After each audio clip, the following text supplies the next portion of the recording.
I'm Chris Jackimick, and I live in Las Vegas, Nevada. Throughout my military career, I spent the bulk of my career out in Las Vegas. It was the first job I had as I was protecting some sensitive resources out there at Nellis. I would deploy to Kuwait early on in my military career with a larger weaponry system to support Operation Southern Watch. And then from 2003 to 2006, I was part of the emerging drone mission for the United States Air Force and Department of Defense. We were fighting the wars in Iraq and Afghanistan from our backyard. You'd be in war for 12 hours of your shift, and then you'd drive home to your apartment here in Nevada. So psychologically, it was very odd. Like, you felt you were in the combat zone every day because you were seeing it on the screens and it was that important, but I don't know what it did to the human psyche at the time.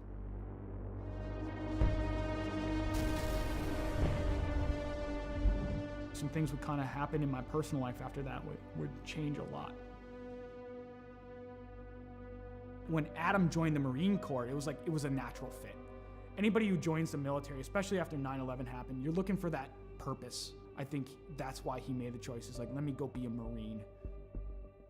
He was in between Fallujah and Ramadi during the heaviest parts of the fighting of the Iraq conflict. I mean, you hear guys like Jocko and everything talk about like the triangle of death. My brother was dead set in the middle of the triangle of death with a Marine unit. I think it changed him. Like, you look at everything across history, you read any of the books out there, war changes anybody that's been involved with it. Trauma or mass events like that changes anybody, and it really changed my brother. And I get that call. I get the text, actually, from my stepmom. I was like, I need you to call me as soon as possible. Something's wrong with Adam. All right. Didn't think anything of it. And I'm about to pull off the highway to go celebrate and have some pizza with my classmates, and she's like, Adam's dead. Adam's dead. He had died by suicide that day, 25th of July, 2017. And it changed my world forever. I think that was the first time I saw or heard someone broken through the phone. There was a time where I was concerned that he wasn't going to make it. There were times I thought, we're going to have to camp out outside of his house, or we might get that phone call. Are we ready for that phone call? I couldn't catch a break. A fellow first sergeant I served with, he had died by suicide. On the day of my buddy's funeral, I'm going through social media, and I see this, what appears to be a manifesto from one of my old airmen. My first thought was like, today's not going to be a good day. And sadly, my hunch was right. He had killed his own family and taken his own life on the day of my buddy's funeral. It was just compounding trauma after trauma after trauma. I cracked. I fell hard with alcohol. That was rock bottom.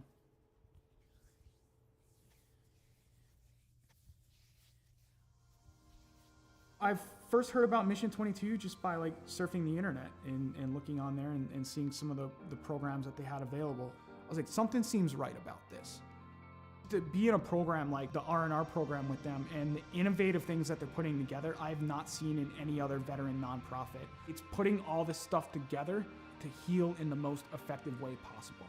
They're making you do a lot of the hard work through reading, through audiobooks, through physical fitness, through nutrition, open discussion, critical thinking, neuroplasticity and cognitive feedback to where you're developing the brain more. It's given me a chance to regain my life.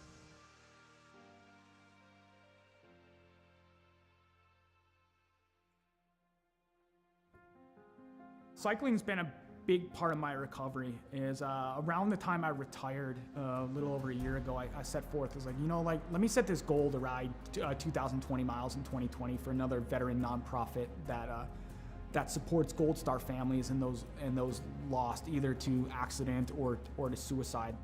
Every time I got on that bike, I was like, you know what? There's a name, there's a dash that I'm gonna honor today. Not the dates on the gravestone. Is like, I'm gonna honor that life. So it gave me purpose. And it just became like a release for me to where the pedals would spin and I would get out of my head for a little bit. physically I was starting to feel better. I could see the improvements, and I've tracked my data over the past year, and it's phenomenal on the growth that I've had on a bike.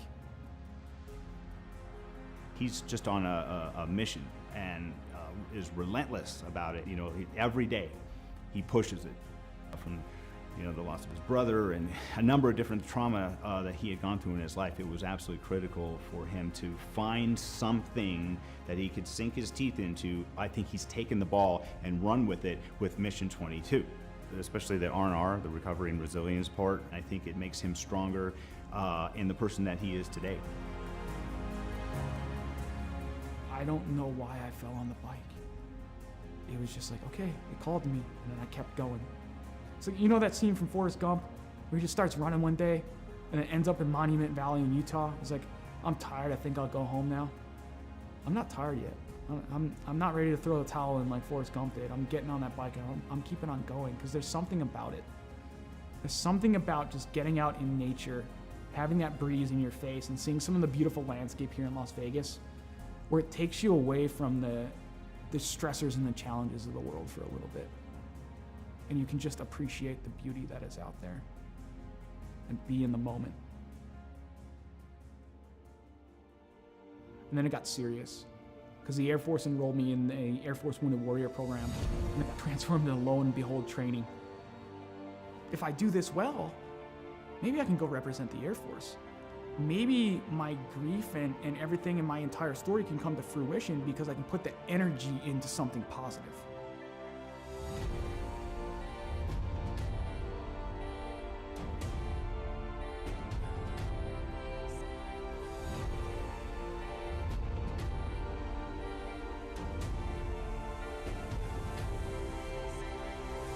If I made the team, I'd just be overwhelmed with emotion. I suffered a lot of my trauma because of my military service, but at the end, it's like, I gotta be grateful that I'm allowed to compete in this, because there are others who didn't make it home or lost the war at home. That's what it's about.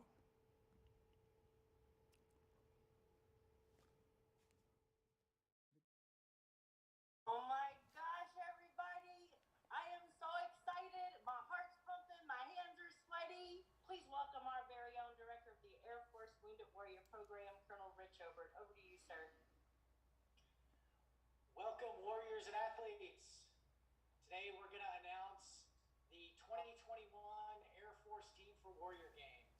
The selection was difficult as there were many hardworking and deserving individuals, and the work and dedication was apparent by all. I know the suspense is killing you, so I'll turn it back over to Marcia. Good luck to each of you. Back to you, Marcia. All right, thank you, sir. Starting us out from Air Education and Training Command, Major Daniel, Lieutenant Dan Cariña. Yes, yes, yes. Air.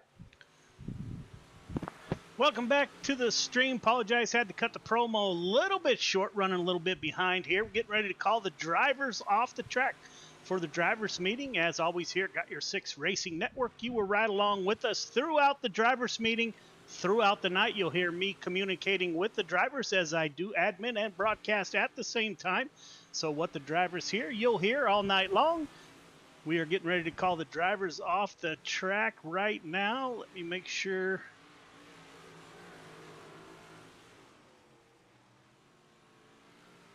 All drivers, clear the track. All drivers, clear the track, please.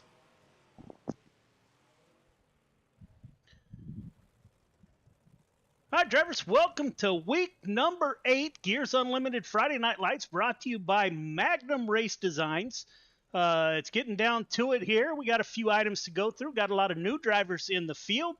Just remember, if you do not go into Discord and you finish in the top 3 on the podium and you do not go into Discord for your interview, you will receive an EOL next week. No photo, top 3 to the start-finish line at the end of the race. If you do not get your photo taken, that is also an EOL.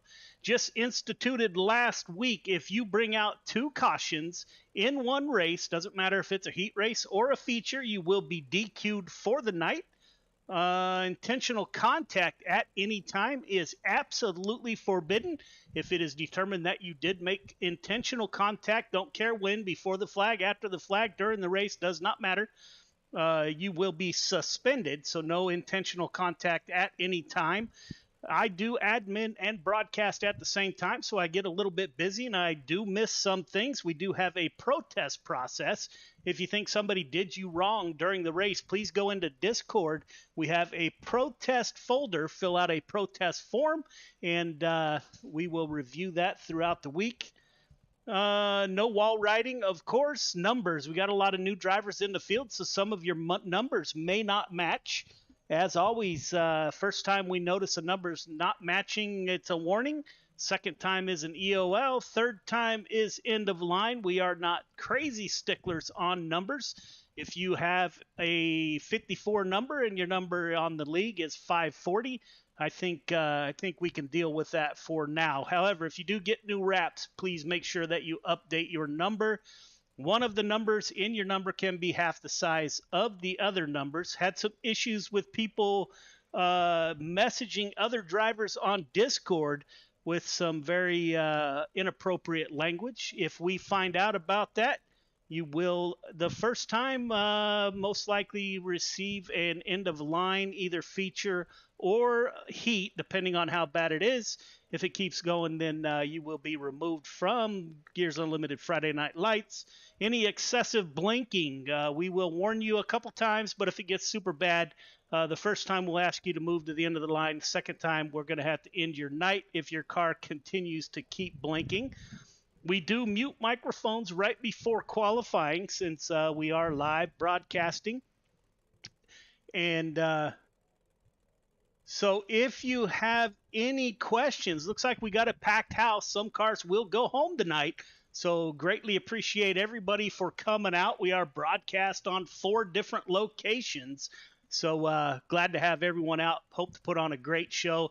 Any questions, comments, or concerns? As you know, we do mute microphones here shortly. Now would be the time.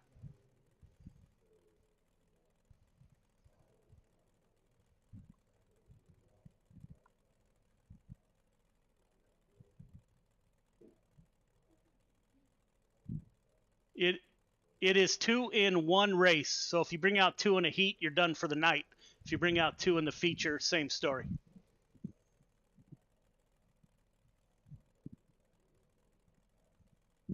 This is short track racing. I'm going to ask everybody, once a caution does come out, to get back in line as quickly as possible. Do what iRacing is telling you to do, trying to put on a quality show for all the fans out there. So let's not be slow once a caution comes out. We got to get back in line and get back rolling. Any other questions? All right, fellas, welcome to Week 8, Friday Night Lights. 15 drivers have qualified for the Week 13 Dash for Cash. So I wish you all the best of luck. We are advancing to qualifying.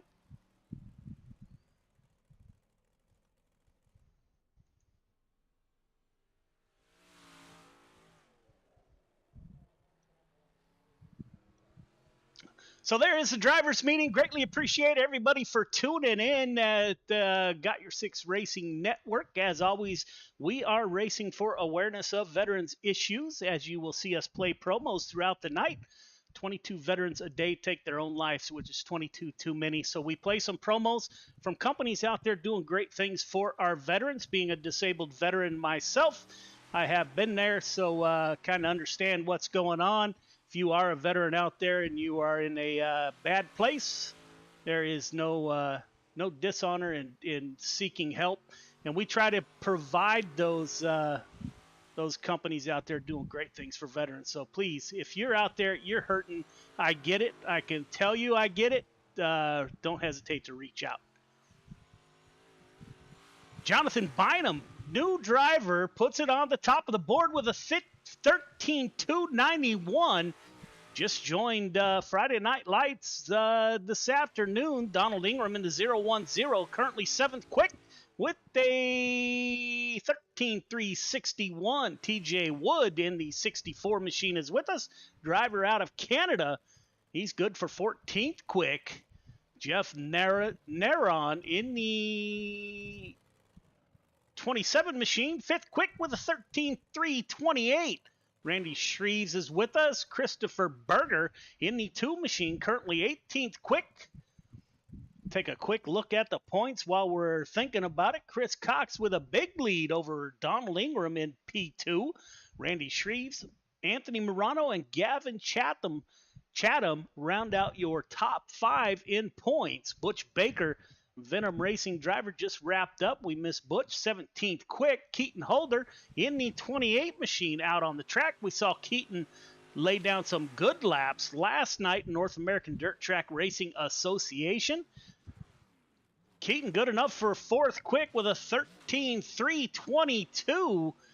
Jordan LaFawn, driver out of Indiana in the 011 machine, also ran last night. 2nd quick on his first lap, 13.260. Let's see how Jordan does on the second lap. Coming off turn 4, heading to the flag stand. It will be 2nd quick for Jordan LaFawn. Michael Carter at the top of the board with a 13.245. Michael Carter has been on a tear on Friday Night Lights. Has not finished off of the podium. He races both 358s and limited late models last 2 weeks. He has been on the podium with a number of wins in the 015. We saw him and the 011 of Jordan LaFawn do battle. Matter of fact, Jordan LaFawn received the move of the race, making a last lap pass on Michael Carter in the heat race. Michael Carter went on to win the race. So got a lot of great competition in the field. It's great to see. Looking very forward to the Friday Night Lights Dirt Track Bank Dash for Cash in week number 13. Heat 1 to the grid. Heat 1 to the grid, please. Michael Carter, Jonathan Byram on the front row. Templeton and Ingram in row 2. Surratt, Vital in 3. Shreves and Barker in 4. Aldrich and Boynton in row number 5.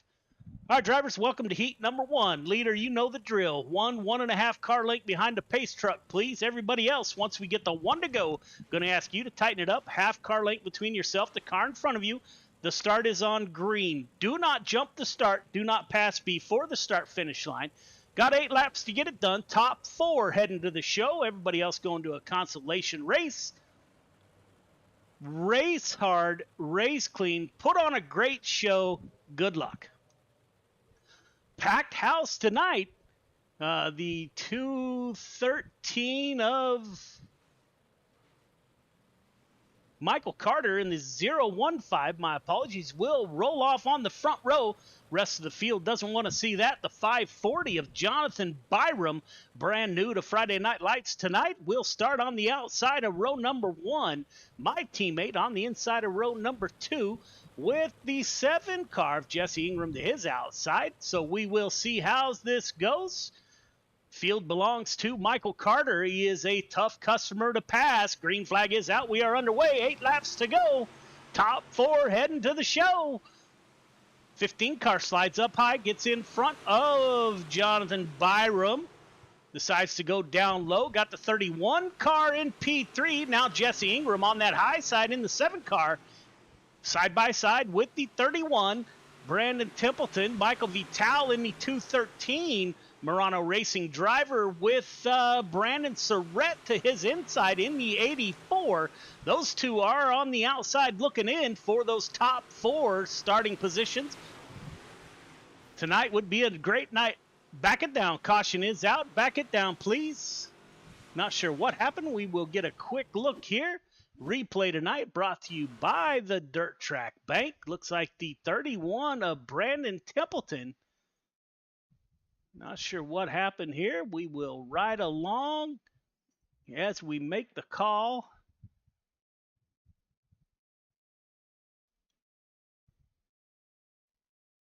Nothing happening there. The 7 gets into the outside wall. The 31 slows up. Can't get slowed up enough. Around goes the 31. Looks like Randy Shreves was also involved. We will take a look at Randy Shrees, so no penalty in the first incident. Let's take a look at the 56 of Randy Shrees, see what happened to that driver. 84 on the inside, slides up to the outside. Just gets in the wall all by himself.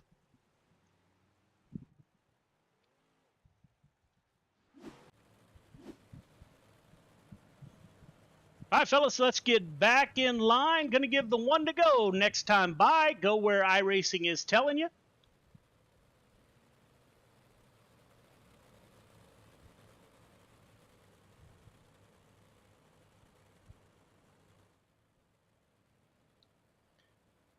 Restart is on the leader. Everyone else, you're going on the car in front of you. Do not pass before the start-finish line. Good luck.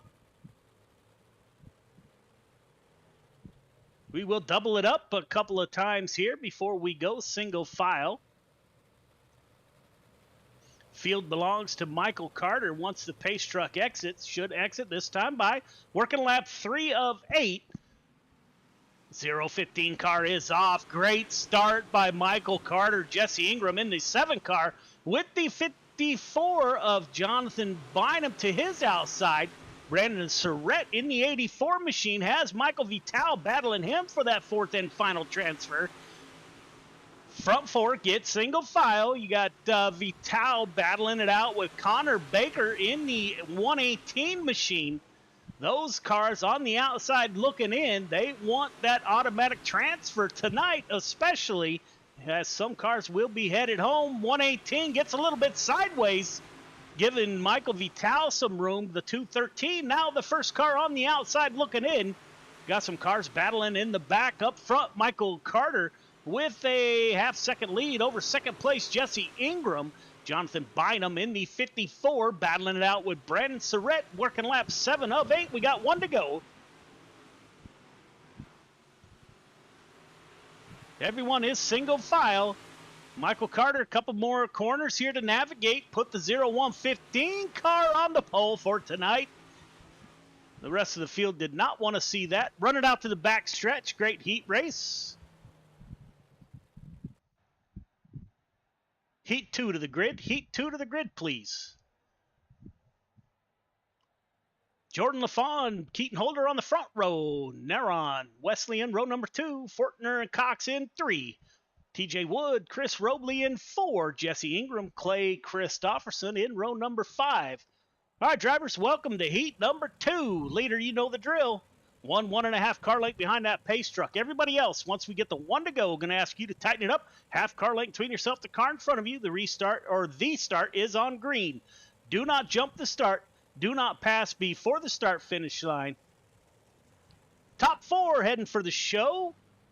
Got 8 laps to get it done. Race hard, race clean. Let's tighten it up to the pace truck as quickly as we can, please. Good luck, drivers. Put on a great show. Jordan LaFawn, hot and cold night in the 11 car. Ran into some issues last week in the limited late models. Keaton Holder in the 7 car or the 28 on our board. We'll have to give Holder a warning for not having the proper number.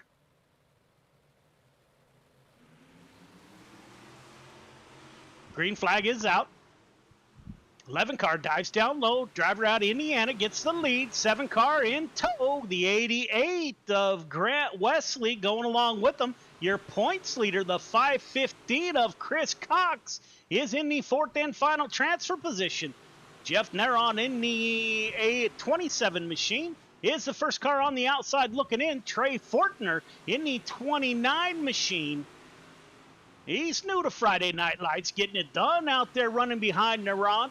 Chris Robley in the 85 machine. Driver out of Michigan, I believe, maybe Minnesota. In the 85 machine, like to thank Chris for his support of Friday Night Lights. Brought some of his team members along. It's always greatly appreciated. Up front, Cox thought about taking it too wide. Holder working that outside, gets over rotated, leaves the bottom open for the 515. your points leader up to P3. Now the 7's under attack. We're 2 wide coming off of 4. Keaton Holder, we're going to take it 3 wide here. They make contact. Holder gets through. Working lap 7 of 8. Holder currently in the 4th and final transfer position. Trey Fortner, the 29 car in his debut to Friday Night Lights. He wants that transfer position to the feature. We got 1 lap to go. Jordan LaFawn at the point. We will watch this race right here for that final transfer position. Coming off of turn 4, both drivers select the same line. LaFawn, Wesley Cox, Holder. Running out to the back stretch. Do not make contact. LaFawn, Wesley Cox, Fortner are your transfer drivers straight to the feature. Heat 3 to the grid. Heat 3 to the grid, please. Travis Anderson, Chris Brown on the front row. Logan Wentz, Donald Ingerman, row 2. Jason Henry, Butch Baker in 3. Christopher Berger, Ty Bostic in row number 4. Anthony Morano rounds out your field of 9 drivers. All right, by now you guys know the drill. Leader, 1.5 car length behind the pace truck, please. Everyone else, once we get the 1 to go, going to ask you to tighten it up. Half car length between yourself, the car in front of you. Start is on green. Do not jump the start. Do not pass before the start finish line. Got 8 laps to get it done. Top 4 heading straight to the feature. Everyone else going to a consolation race. Race hard. Race clean. Put on a heck of a show. Leader, pull up that pace truck a little bit, please. Good luck. Travis Anderson in the 033 car, Full Send Motorsports. I think they changed names on me. On the front row in the 033 with Chris Brown to his outside in the 136. Logan Wentz and Donald Ingram behind them. Green flag is out.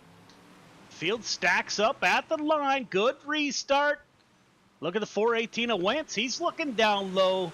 The 010 of Donald Ingram running that high side. Those two make contact. Ingram is around. He will save it. Not sure if that's a good thing for him. Could have used a caution there. Travis Anderson's going to battle it out with Chris Brown for the lead.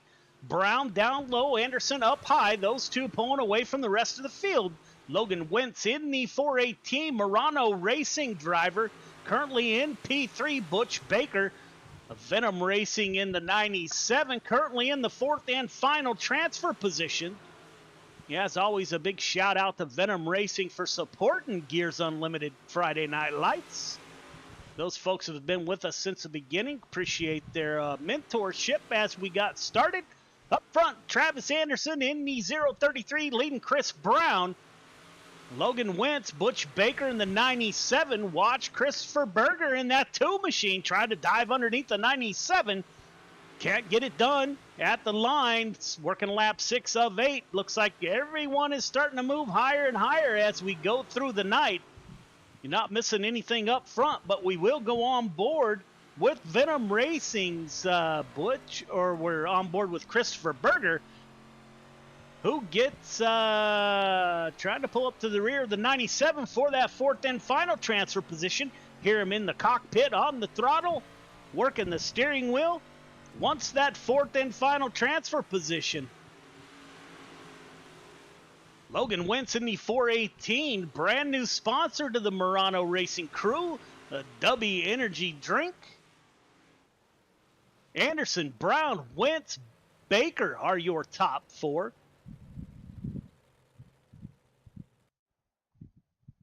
Heat 4 to the grid. Heat 4 to the grid, please. Ty Bostic, Brandon Templeton on the front row. Chris Robley and Jason Henry. Connor Baker, Jesse Ingram, Donald Ingram, Nathan Aldrich, and Clay Christopherson rounds out your field of 9 drivers in the C main. We got to see how many move on here. Looks like 4 will head to the B main. All right, drivers, welcome to the C main. 4 of you will transfer to the B main. We got 10 laps to get this done. Again, 4 car transfers. This is another heat race with just a couple extra laps. Restart is on green. Do not jump the start. Do not pass before the start finish line. Leader going to ask you to be 1.5 car length behind the pace truck, please. Everybody else, half car length between yourself, the car in front of you once we get the 1 to go. Race hard, race clean, put her in the show. Good luck. Ty Bostic joined Friday Night Lights about an hour, less than an hour ago. So welcome the 222 to the show. Brandon Templeton caught up in an incident on the outside. Chris Robley in the 85 machine. Jason Henry to his outside. We got 10 laps to get it done. Only the top 4 transfer. Everybody else behind that heading home. So looking for some good action in the C main. Pace truck is off, leaving the field to the 222 of Bostic. Green flag is out. We are underway.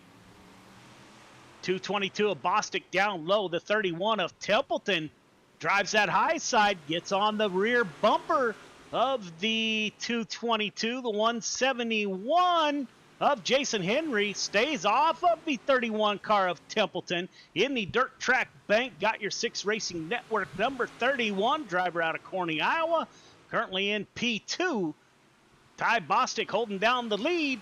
Jason Henry in the 171, the Murano Motorsports driver. Doesn't have their new sponsor on board, the W Energy drink, yet. James Ingram in the 40 machine. That is the position to watch. Everyone behind the 40 heading home. Nathan Aldrich is back there. Donald Ingram in the 010 racing his dad. That's James Ingram in the 40 machine. Top 4. Looks like Templeton's going to make the pass on the 222 of Ty Bostic. Put the 31 car on the point. Bostic in P2. Jason Henry takes a peek down low. He's going to try to get underneath the 22. Now James Ingram under attack.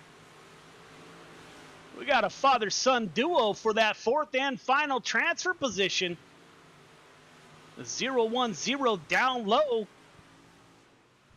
James Ingram in the 40. Put Donald in P4 on lap 7 of 10. Ty Bostic, Jason Henry, the Murano Motorsports driver. Cox Gaming in the 010 of Donald Ingram.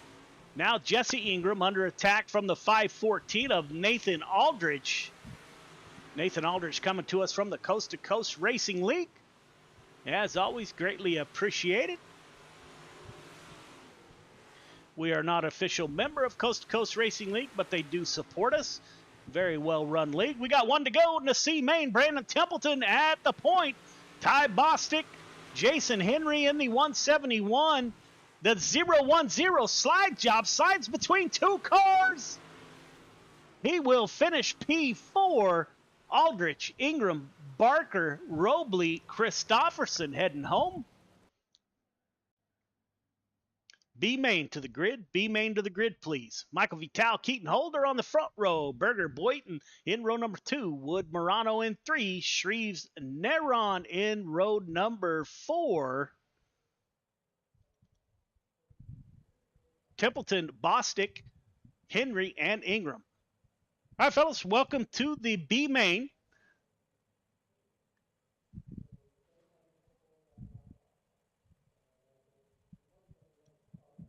$12 drivers, so all 12 heading to the feature.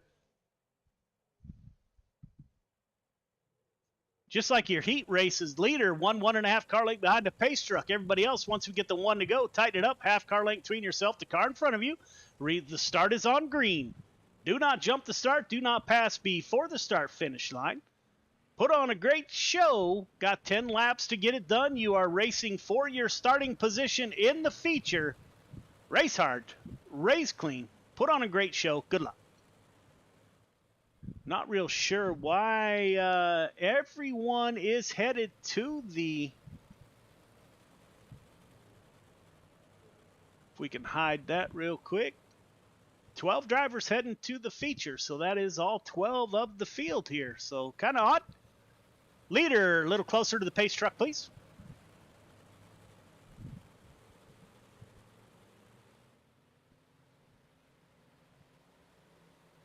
Green flag is out. We are underway. Michael Vital with Keaton Holder to his outside. Christopher Berger in the 2 car. Good run off the top side by the 7 machine. Michael Vital with company down low. Again, we are racing for starting position. Everyone will go to the feature. We are racing for starting position in the feature. Stephen Bolton, Anthony Morano in the 32 machine. Battling out with Randy Shreves in the 56. Up front, Keaton Holder all over the rear bumper of the 213. We got some beating and banging going on back there with the 75 of Keaton Boulder. We're 3 wide in turn 1 and 2. The 64 car of TJ Wood, driver out of Canada. It's not often you see modifieds running 3 wide for a number of laps side by side at Lima Land. Doesn't get much better than this. Great job by these drivers tonight. Michael Vital loves to see this in his mirror. Holder battling out with TJ Wood and Christopher Berger in the 2 machine. Now Stephen Boynton, my apologies, looks like he has cleared the pack that he was running with. See if he can't track down Berger, Wood, and Holder. Brandon Templeton in the 31 machine with Randy Shreves to his outside.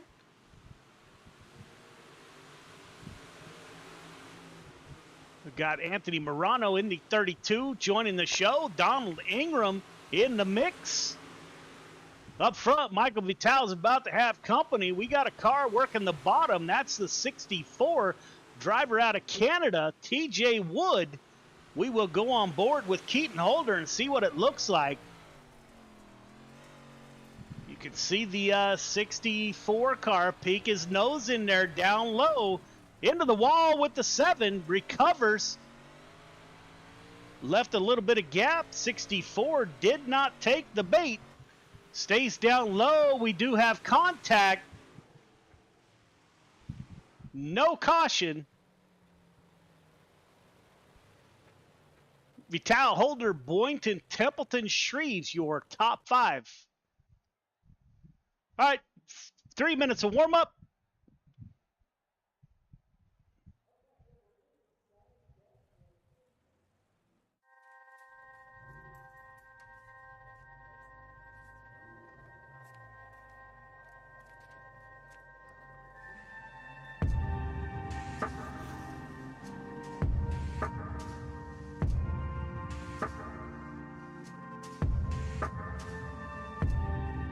Our biggest thing is getting the word out, awareness of Mission 22, the struggle as it is to fight PTSD and suicide.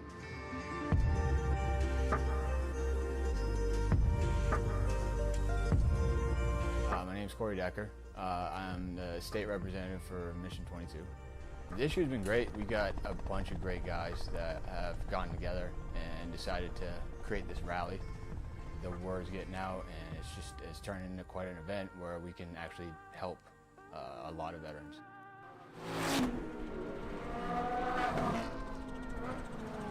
It's a great event, but you really have to go and see it for yourself, and it's really one of those things that's an experience. Just going that weekend, we've seen how it changes people.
Welcome back. We're about to go feature racing 25 laps.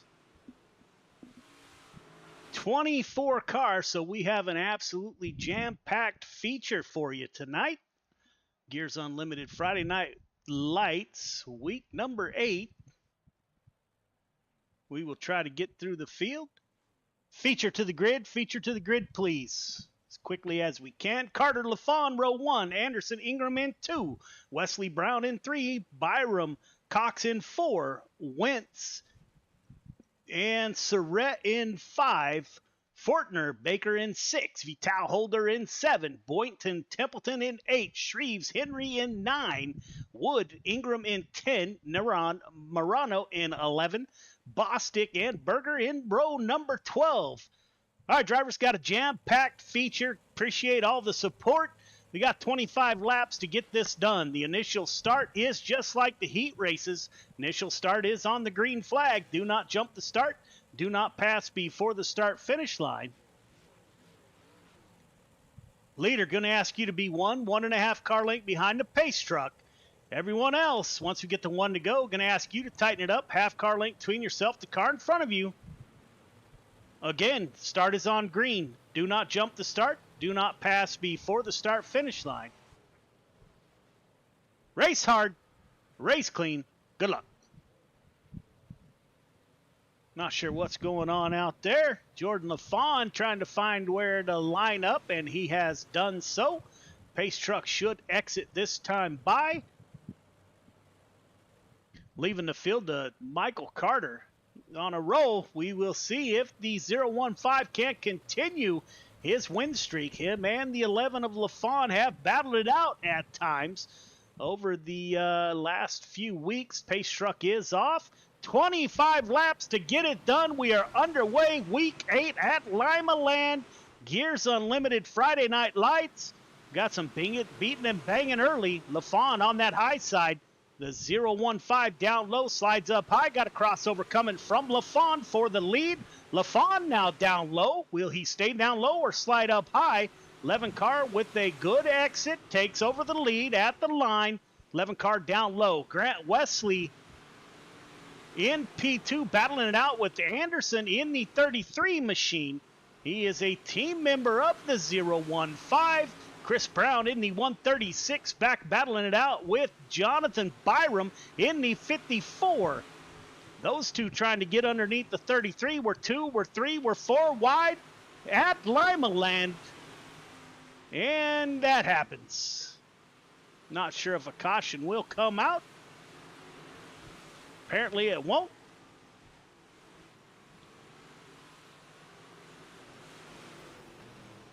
Back it down, fellas. Back it down. Caution is out. We will try to see what happened here. Again, your replays brought to you by our sponsor, the Dirt Track Bank. Like to thank those folks for all they do. Jesse Ingram might have exited. Let's see if we can't find out what happened here.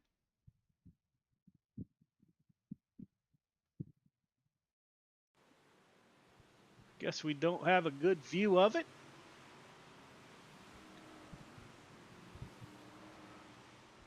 We will go back up front.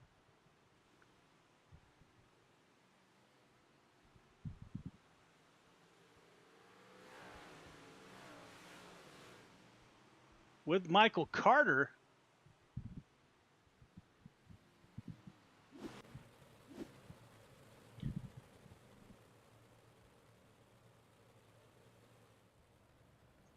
All right, fellas, going to give the 1 to go next time by. Please get where iRacing is telling you.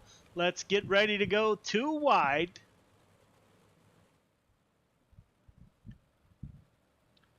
Leader, tighten up to the pace truck, please. Restart is on the leader. Everybody else, you're going on the car in front of you.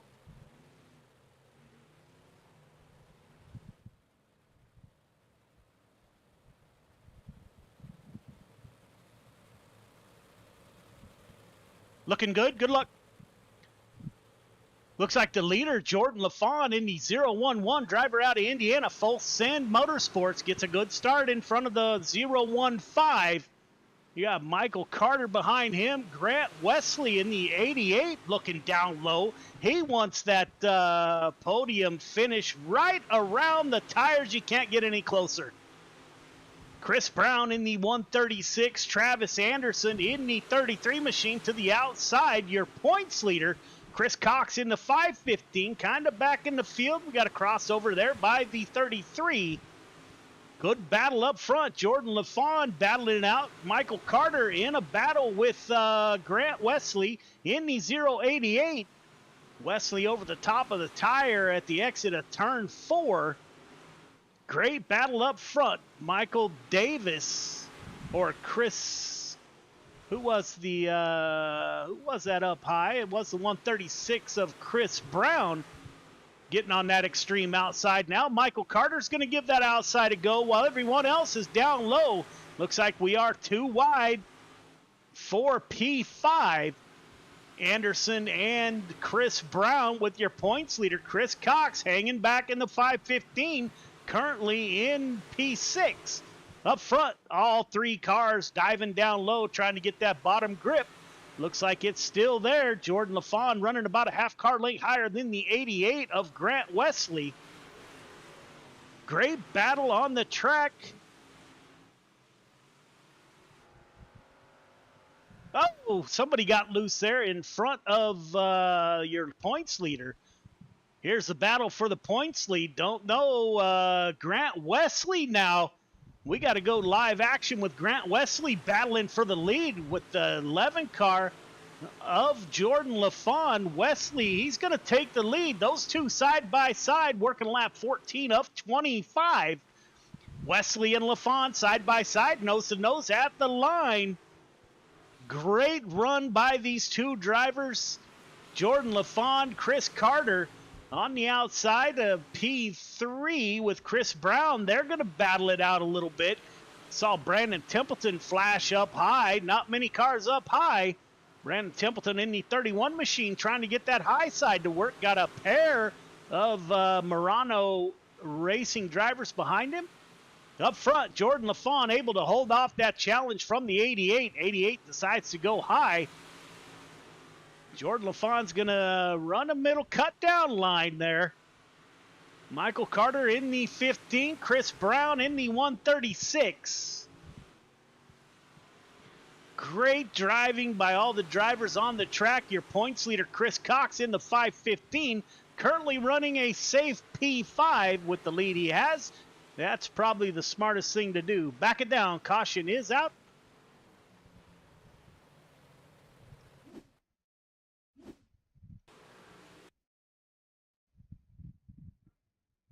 Jesse Ingram, not sure what happened to Jesse Ingram. We're not getting very good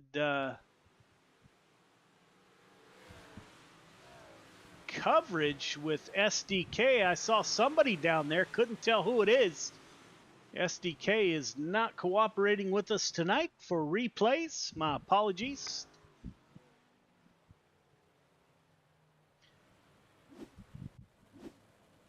Great battle up front. Jordan LaFawn battling it out with Wesley. Michael Carter in P3. Brown, Cox. All right, gentlemen, get back in line, giving the one to go this time by.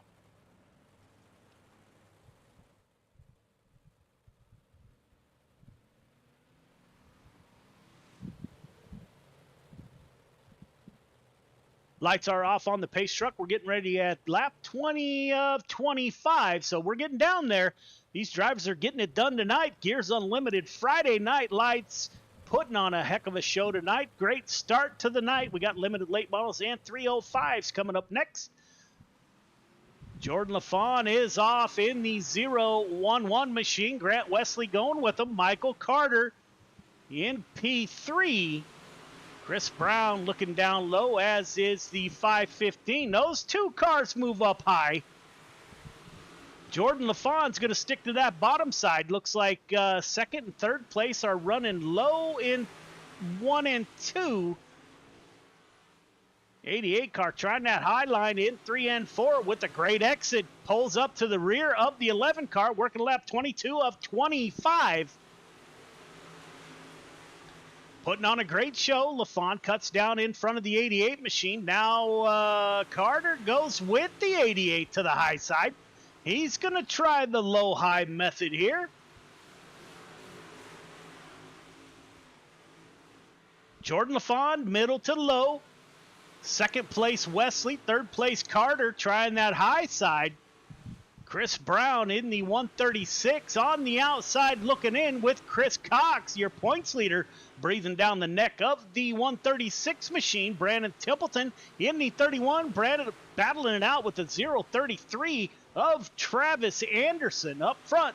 Last lap, LaFawn on the point, going to battle it out. Grant Wesley in P2 in the 88. Carter in the 15. That's how they'll finish. Top three start finish line. Watch contact, no contact. Top three start finish line. Heck of a show, guys. Way to start the night. Limited late models are up in about 4 minutes. We will get the drivers to line up, and we will get a podium shot and then an interview with those cats.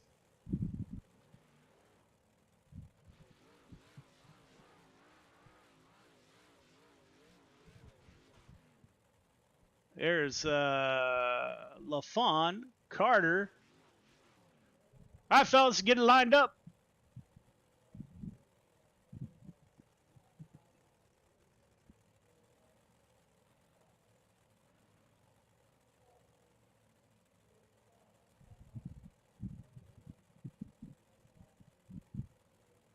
Still trying to get it lined up. Michael Carter hasn't finished out of first place here. All right, fellas, that's good. Let's go up for interviews. Good race. Not sure how to line up. Forgot how. He's been in the in victory lane more than not.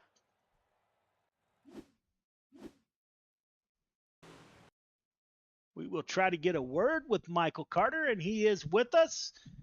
The 015 of Michael Carter brings it home on the podium once again. Michael, this is Joe. You got me?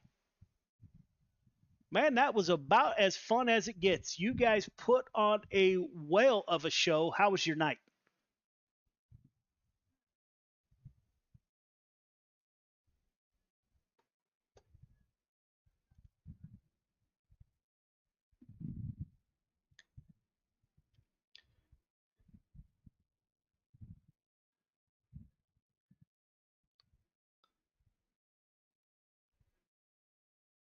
Man, you know what? You guys are what makes Friday Night Lights what it is, and this is what it's all about, man. I got goosebumps as I'm sitting here. You guys put on a heck of a show, and definitely not me. You guys are putting on the show, man. That was super fun to watch, man. Congratulations on another podium. You got anybody you'd like to thank?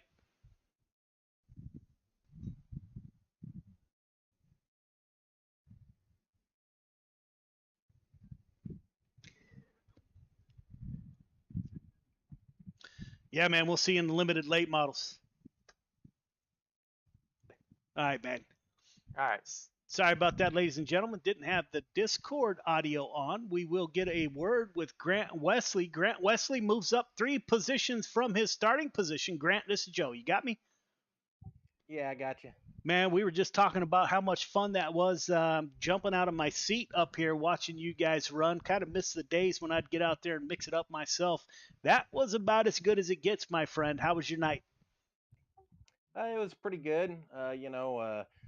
Had a good decent qualifying run. I was 11th. Put me outside of the second row there in the heat, and by the second heat, the middle of the track was kind of coming in, so I was able to work into a second place position and get a good starting spot for the feature. And for the feature, I started inside of the third row, and typically I like to run the top around this place. And there in warm up, I thought, well, I better learn how to roll this bottom, because that's where I'm going to start at. And frankly, hey, pat on the back to all the drivers, because I think we only had one caution the whole race, so that's pretty awesome. I was expecting maybe a quick caution. I was just going to roll the bottom and try to get a few easy spots and then be able to restart on the outside and run the top, but that didn't quite work out that way. And as it turned out, the bottom was rolling really well. I was making a lot of good time down there, and so I was like, well, heck, I'll just run the bottom here. And but I felt like I was a little bit better than Jordan. and he was kind of wanting to run that bottom middle. So I thought I'd try the top late in the race, and I was really quick. I was trying to run the top side of 3 and 4 and the middle of 1 and 2, and Jordan, he played his card perfect. He switched his lineup, trying to defend, and he did a perfect job at it. So good job to Jordan on the win. Yeah, man, that was a lot of fun. We actually called it on the broadcast, watching you guys. I think it was low in 1 and 2 and high in 3 and 4. Can't remember. Maybe opposite of that. But you and Carter started running that line and closing in on Jordan, man. Put on a heck of a show, man. You got anybody you'd like to thank for your podium finish? Yeah, I'd just like to thank Gears Unlimited, all of your supporters here at Friday Night Lights. I'd like to thank you, Joe, for putting this on for us, doing the broadcast. It's pretty awesome of you. I'd like to thank my teammates at XFM, my friends and family for watching, and my girlfriend, Brittany. Yeah, man. We're going to see in the limited late models. Not the limiteds, but potentially the 305s. Right on, man. Good luck in the 305s. Great race, my friend. Yep, thanks for having me. All right, man. See ya. Jordan LaFawn starts outside of pole, drives the 011 car to victory lane. Jordan, this is Joe. You got me? Yes, sir, Joe. How are we, brother? Man, I'm not sure who was driving the car first off on that one. Was that your daughter? It must have been. It had to have been, man. Great run, my friend. Man, you closed the deal tonight. Those two cars behind you were hot on your tail, but man, you hit your lines. You did just about a perfect race. I'm not sure it gets any better at Lima Land than the show that you guys put on, man. So great run by you. How was your night from the point? And it was good. I know every single time I get into a server here, I see the name Michael D. Carter. I know, me personally, I'm going to have a battle on my hands, and I look forward to those battles. I like racing Michael. Michael's a really good guy. He always races me clean, and seeing him win the first heat and then go on to start the feature, I honestly wasn't too sure if I was gonna have what it took to pull it off tonight. And that's off to him. Good race to him and Grant both. Just had a good car tonight. Yeah, man, and you picked the right line. Those two cats, they started running low, and I was talking to Wesley about this. They were low 1 and 2, high in 3 and 4. Can't remember which. Maybe that was flip flop, and they started to close in on you, man. And as the wily old 011 car, you changed up your line, man. You held them off, and what a great show. I was telling Carter, I had goosebumps after watching that stuff, man. That's what this is all about. You guys put on a hell of a show, man, and that was super fun to watch, my friend. And of course, I get to talk to you as we do weekly. It seems so. That's a good thing, man. So I'm glad to do that. You got anybody you'd like to thank for your victory, my friend? Hell yeah, brother. I got two guys over at Full Send Motorsports. Couple buddies, new race team. About 4 or 5 of us over there helping each other out on a daily basis. Apex Industries, Blaze Designs, Contractors Lawn Care, Two Brothers Racing, and GY6RN for putting these shows on for us every Friday night, man. Yeah, that's all I got, Joe. I don't know if I'm going to. I don't know if I'm going to make the limited race tonight. Have another little money league race that starts at 8:30, and I don't want to join something and then not be able to finish it, take a spot from somebody else. So, man, you're already in the dash for cash, my brother. So hats off to you. You know what? If I won one of these, I'd be done. I'd retire for the rest of the damn year. So good luck, man. Good luck in your money race, my friend. Great run tonight. Hope to see you next week. I appreciate it, brother. I will see you guys next Friday for sure. All right, man. Have a great night. Good run, fellas. So there you go, ladies and gentlemen. That's about as good as it gets here at Lima Land. The 358s kicked off the night with a great show. We will transfer over to the limited late models, and while we do that, we will take a quick break, and we will be right back.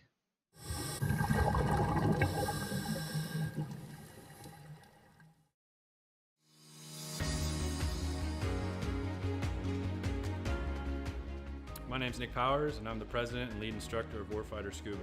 I'm a veteran of the United States Marine Corps from the years 2003 to 2007, with one combat deployment to Haditha, Iraq in 2006. Throughout my time overseas, I experienced a lot of situations that you wouldn't necessarily find yourself in the United States. IEDs, getting shot at, rocket attacks, mortar attacks, you name it, it happened. When I got out of the Marine Corps in 2007, I tried to adjust back to civilian life, and the whole time you're in, you just can't wait to get out. And when you get out, you start to realize, did you make the right decision? 9 times out of 10, most of the guys that get out, they immediately plummet into a depression cycle because you don't have that structure anymore that the military provides you. And this hit me super hard.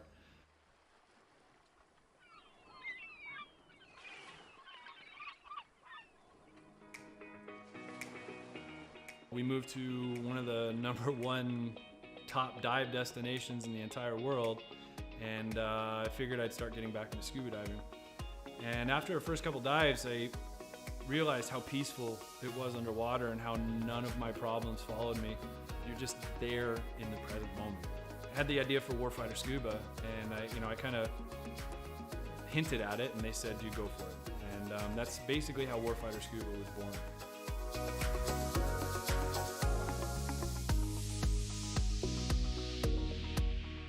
So Warfighter Scuba is a nonprofit. We're a 501c3 nonprofit with the IRS. We bring combat wounded veterans down to the Caribbean to teach them scuba diving to treat their wounds.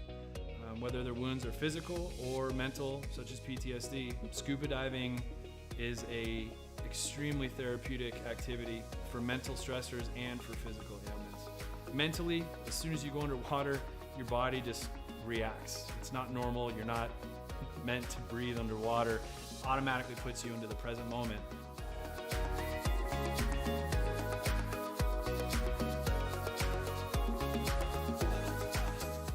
You have nothing but peace and calm. This ability to separate yourself from reality really allows veterans to find out what their trigger mechanism might be for their particular mental stressors.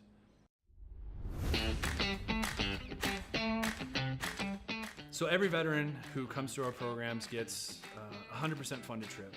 Each veteran also receives a round-trip ticket from their home of record. That ticket will bring them straight into Roatan, and their entire week stay, their hotel, their meals, their snacks, everything's paid for. And so that veteran can get an entire week away from reality and completely separate from any kind of problems they might be facing at home. So each veteran receives very private and intimate training sessions when they come down to Roatan. We first start in the pool. We do some confined water skills. We'll then switch out to the open water dives. From that point on, it's not even training anymore. It's just fun. It's learning on a level that I don't think most people have experienced before. We do all the certifications for them that we can in a week at their pace, from open water to full face mask to nitrox. Every trip that we have, whether it's one veteran or 4 veterans at a time, we just have a blast. There's no bad karma. We've seen sharks, we've seen turtles. We've seen 4 eagle rays at once. Just the things that happen when we're in the water together are truly, they're just unbelievable. The dedication that these vets have now to scuba diving and to wanting to come back and to help other veterans experience what they've experienced. It hits me in the heart more than most things have ever hit me in my heart. It's truly an honor to take these heroes into the water. It's really cool to see the transformation that happens to them, from being, oh my gosh, I don't know if I'm gonna be able to do this. I've gone snorkeling a few times, or I'm not that good of a swimmer. And the funny thing about scuba is none of that matters. You're completely weightless in the water. You could come down and have 0 experience in the water and be one of the better scuba divers out there.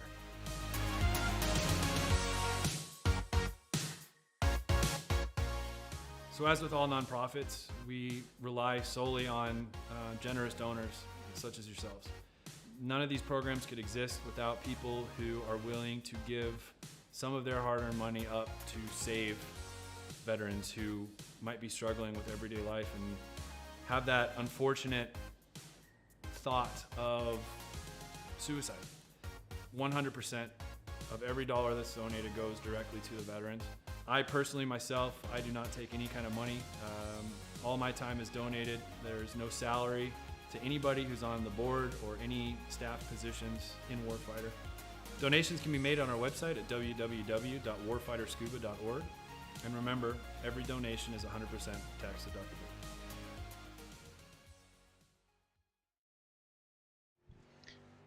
Welcome back. We are back at Lima Land in the limited late models. Got my great friend up in the booth with me, Brandon Templeton, who's been with me every step of the way in this crazy idea we had of creating a league and creating a race team. Brandon, welcome to the stream, my brother. Hey, good to be here, Joe. It's been a while since I've been in the booth, but good to be back and try to help you out with a little admin action and watch some good racing. Yeah, man, that first race was about as good as it gets. We're getting ready to call the drivers off the track here for a quick drivers meeting. Man, that first race was something else, man. That was great to watch. Yeah, it was a lot of fun to be a part of, too. There was cars all over using, every lane imaginable from the inside tires to clear up to the wall. So hoping to see more of the same in the late models. Yes, sir. All drivers clear the track. All drivers clear the track, please.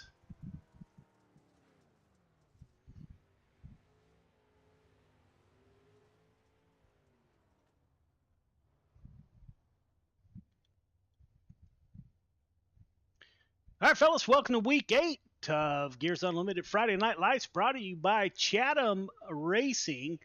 We got a few things to go over. Those of you that were in the outstanding 358 race, if you do not show up for an interview at the end of the race in Discord, you will receive an EOL the next week. No photo. If you don't show up for your podium finish photo, you will receive an EOL. As instituted last week, voted on by the drivers, 2 cautions in a race. Be it a heat race or a feature race, you will be DQ'd for the night, and you can come back next week. Intentional contact is not acceptable at any time. Don't care if it's before the flag, after the flag, does not matter. During the race, you will receive a suspension for intentional contact. So make sure to stay off those other drivers. I do admin. I got help tonight. Brandon Templeton in the booth with me. However, we do have a protest process as we do miss things from time to time. So you can go into our Discord. We have a protest folder. Fill out a protest form, and we will review that throughout the week and make a call on whether that driver receives an EOL the following week. Numbers. We got a lot of new drivers in the field. If you do not have the number that is assigned to you by the league, now, I will caveat that with a version of the number that you are assigned to. You will receive a warning the first time, heat EOL the second time, and after that, you will not be welcomed back into Gears Unlimited Friday Night Lights until your number is fixed. We've had some issues with drivers messaging each other over Discord. There will be absolutely no derogatory messages through Discord. That will get you a 1-week vacation from Friday Night Lights. So don't do it, man. If you don't have anything nice to say, don't say anything at all, that type of deal. So you guys know the drill. Excessive blinking. We did have some folks with internet issues. Car was blinking off and on throughout the night. Just know if that happens, and depending on where you're running in the field, the first time we'll give you a warning, give you an EOL, and the second time we will ask you to come back next week once you get your internet issues fixed and try her again. So welcome to week 8. That's all I have. Just remember, those of you that are new to Friday Night Lights, we do mute microphones right before qualifying. You know what? Tonight I don't think we'll mute microphones. I will mute race chat so that Brandon can still hear you guys talking. So We're going to give that a try tonight, Brandon. So we're going to leave the race chat open. I will mute it on the broadcast, however. So we'll see how that works. So we'll leave mics open, but that's not the place to call out anybody. If you need a black flag cleared, that type of deal, then by all means, please let us know on your radios. We haven't tried this before, but we'll give it a go. Again, welcome to Gears Unlimited Friday Night Lights. Any questions before we get started?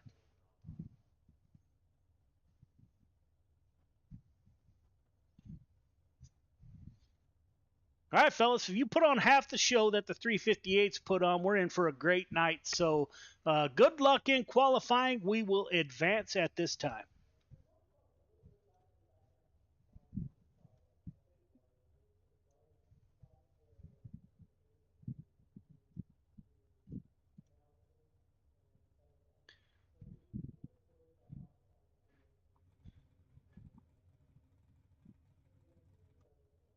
BT, I know you haven't had a lot of time to watch these cats run, but you've been around them a little bit. Who you got in qualifying? Well, for last couple of weeks are any indication, Michael Carter's a force here to be reckoned with. Jordan LaFon's always real fast. And then, you've got our usual points leader, Chris Cox, and some of those guys that are up there are always competitive. So it's really anybody's game, whoever gets it just right here. Yeah, matter of fact, thank you for that reminder. We didn't go over. Chris Cox is leading in the points by a substantial margin with Donald Ingram in P2, Jesse Ingram in 3, Randy Shrees, Jason Hines rounded out your top 5. Currently out on the track, the 181 driver out of Oregon, coming to us via Coast to Coast Racing League. Currently second quick, Jeffrey Kemper with a 12.88. Didn't catch that last number. Chris Brown currently at the top of the field with a 12.857. My apologies. Brendan Weeks with us. We don't see Brendan too often here at Friday Night Lights in the 12th car. Currently fifth quick. See if Brendan can repeat up the third quick. 12.873 for the 12th car. Butch Baker in the 97, the Venom Racing driver. Again, can't thank those folks enough for their mentorship as we got this ship pushed offshore. Great help from those folks. Yeah, Michael Carter just put down a 12.719. That's over a tenth quicker than second. So he's found something here that the rest of them are still looking for. So there we go. Michael Carter has not finished out of the podium the last few weeks. And he puts up your quick time so far with a 12.719. Travis Anderson out on the track. In the 33 machine, Full Send Racing, I believe, is their new team. Jordan LaFon told us he was going money racing after the 358s. However, the Indiana driver has decided to join us here in the limited late models. Guess he didn't put his daughter to bed quite yet. Those of you who have not been around the stream, Jordan known to let his 6-year-old daughter, can't remember what, Brandon, but he puts his daughter behind the wheel from time to time. Got him DQ'd last week, I think. Up to second quick with a 12.802.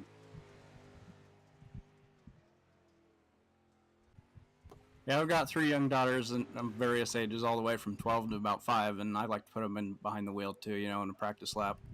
305s at Eldora is just about right. They can putt around there and keep it between the walls, but haven't turned them loose on a race yet. I don't think that's in the plans anytime too soon. Yeah, I'm not sure I would do that, actually. And I say that I'm not sure he did that, but yeah, it was crazy. Qualifying has completed. Michael Carter, top of the board. Heat 1 to the grid. Heat 1 to the grid, please. Michael Carter, Burnett on the front row. Chris Cox, Bostic in row number 2. Byram and Torbachi in row number 3. And Jason Hines rounding out your field of 7 drivers. All right, drivers, welcome to heat number 1. Leader, you know the drill. 1.5 car length behind the pace truck. Everyone else, once you get to 1 to go, tighten it up. Half car length between yourself, the car in front of you. The start is on green. Do not jump the start. Do not pass before the start finish line. Everyone headed to the feature tonight. Got 8 laps to get it done. Race hard, race clean, put on a great show. Good luck. All right, BT. So I'm going to go first since I've been in the booth longer. I'm picking the 015 car for the win here. That's a pretty good pick. I think I'll take the car right behind him on the inside there, Chris Cox, your points leader, see if he can get something done. So I'm going with Michael Carter, BT going with Chris Cox in the 515. Last year's limited late model champion, the 515. All right, fellas, 1 to go. Let's tighten it up. Half car length between yourself, the car in front of you. A pace truck will exit this time by. We're getting ready to go racing. Michael Carter will bring us to the green flag. Green flag is out. We are underway. 29 car of Burnett to the outside of Carter. Carter down low, got the 515 behind him. 29 car running that high side. Burnett making that high side work, or actually running the middle there, BT. Yeah, fresh track. I wasn't really sure where they'd run, but he's making that outside hang on. Side by side for the top 2. Jonathan Byram is the last car in the top 4 in the 540. Just joined Friday Night Lights tonight. Ty Bostic also just joined Friday Night Lights tonight in the 222 machine. Up front, Carter got his hands full with the 29 car. We will go on board with the 29 as he tracks down Michael Carter. BT, I think the competition in Friday nights has really picked up also. Yeah, there's a lot of fast drivers out there, and you really just got to hit your line just about every lap. It feels like qualifying sometimes on these fresh tracks and the hot heat races. Yeah, we have drivers. So there was some, as you know, we talked about I-rating limits when we first started this deal. But I tell you, man, we got guys up to 7,000 I-rating down to 500. And I think it just works, man. Yeah, it does. I mean, guys are starting to get familiar with each other. We're starting to get, a group of regulars, and these guys are going at it here single file. Second place looks like he's taking a peek to the inside here with 1 to go. Carter to the outside, Burnett on the inside. Chris Cox in P3. Looks like Burnett hit that inside tire. Now opens the door for Cox. Carter, Burnett, Cox, Byram are your top 4 finishers. Heat 2 to the grid. Heat 2 to the grid, please. Jordan LaFawn, Brendan Weeks on the front row. Surrett Ingram in row number 2. Christopher Berger, my apologies. Jeff Naran in row number 3. And Chris Robley rounds out your field of 7 drivers. All right, drivers, welcome to heat number 2. You guys know the drill by now. Leader, 1.5 car length behind that pace truck. Everybody else, once we get the 1 to go, going to ask you to tighten it up. Half car length between yourself, the car in front of you. Start is on green. Do not jump the start. Do not pass before the start-finish line. Everyone heading to the feature, so racing for your starting position. Race hard, race clean. Good luck. Who do you got on this one, BT? Well, you can't go too wrong with the front row. I think, last week or two, LaFawn's been coming in and making a statement, running up front every lap, every race. So I think I'll stick with the 11 car on this one. Yeah, he's been our move of the week driver here the last 2 times in the last 3 weeks. I'm going to go with Surrett in the 84 machine. Don't rule out Brennan Weeks on the outside of the front row, too. He might want to get his video up on YouTube. Green flag is out. 11 car down low. Brennan Weeks to his outside. Good run off that top side. Looks like LaFawn kind of squeezed him on that top side. Donald Ingram in P3. Surrett in the 84 machine. My pick for the win. Let's go 84. Jeff Naran in the 27 car in P5 up front. We will take a look at LaFawn and the Brennan Weeks. Brandon, what do you think about the lines here? Well, it's starting to move up a little bit. You can see the marbles collecting there in the middle of the track, and their guys will start leaning on that with their right rear, using it to give them a little better side bite off the corner and through the corner. LaFawn, Weeks, Ingram, Surrett. Now my pick is up to P4 BT. Come on. I don't think anyone's comfortable in this one. I think about every spot's under fire, so this is a good race. We got nose to tail here. Brendan Weeks, he's going to peek on the underside of the 011 of Jordan LaFawn. Got a few different lines here. It looks like LaFawn is working kind of high-low. Brendan Weeks is working a different line, as is Donald Ingram in the 010. So those cars are all working a different line. Surratt in the 84, currently in P4. Track's widening out pretty good. I think we're going to have, these next couple races, you're going to see a lot more side-by-side racing. You can see the slick spots entering the corners already forming. Yeah, starting to get slick down there. That will create some great racing. LaFawn, Weeks, Ingram, Surratt, Naran are your top 5.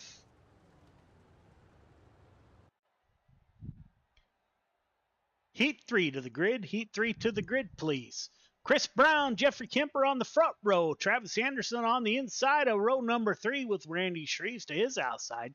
Butch Baker and Venom Racing 97 on the inside of row number 3 with Dylan Corey to his outside. Malachi Smith rounds out our field of 7 drivers. All right, drivers, welcome to heat number 3. Leader, you know the drill. 1.5 car length behind the pace truck. Everybody else, once we get the 1 to go, going to ask you to tighten it up. Half car length between yourself, the car in front of you. Start is on green. Do not jump the start. Do not pass before the start-finish line. Everyone heading to the feature. Race hard, race clean. Good luck. So that's 033 of Travis Anderson on the inside. I had a note here. Of course, I can't find it at this time. I think he is teammates with Full Send Racing or Motorsports, my apologies, with Jordan LaFawn. So we have quite a few teams forming. Man, I tell you, BT, it's great to see all these new teams coming out and guys are sticking with us, man. Yeah, I don't think it gets any better. Yeah, that's the best part about it. You start getting friends and meeting guys even on other teams, and there starts to be some cross-communication and collaboration, and that's what really makes the league all worthwhile. Pace truck is off. It's Chris Brown. That will bring us to the green flag. Green flag is out. 181 of Jeffrey Kemper. Brown goes over the tires here. Kemper's off to a pretty good start. He had a good night last night. I know he was running a pro late model, and a lot of us were running a super late model, so he was holding his own in coast-to-coast racing. 181 and the 56 coming to us from the Coast to Coast Racing League. I'd like to thank those folks for supporting us. We are not an official member of Coast to Coast Racing League, but they do support us, and that is greatly appreciated. If you're looking for a great racing league, check out Coast to Coast Racing League at c2crl.com. Now it looks like Shreves is going to give Kemper a battle up front here.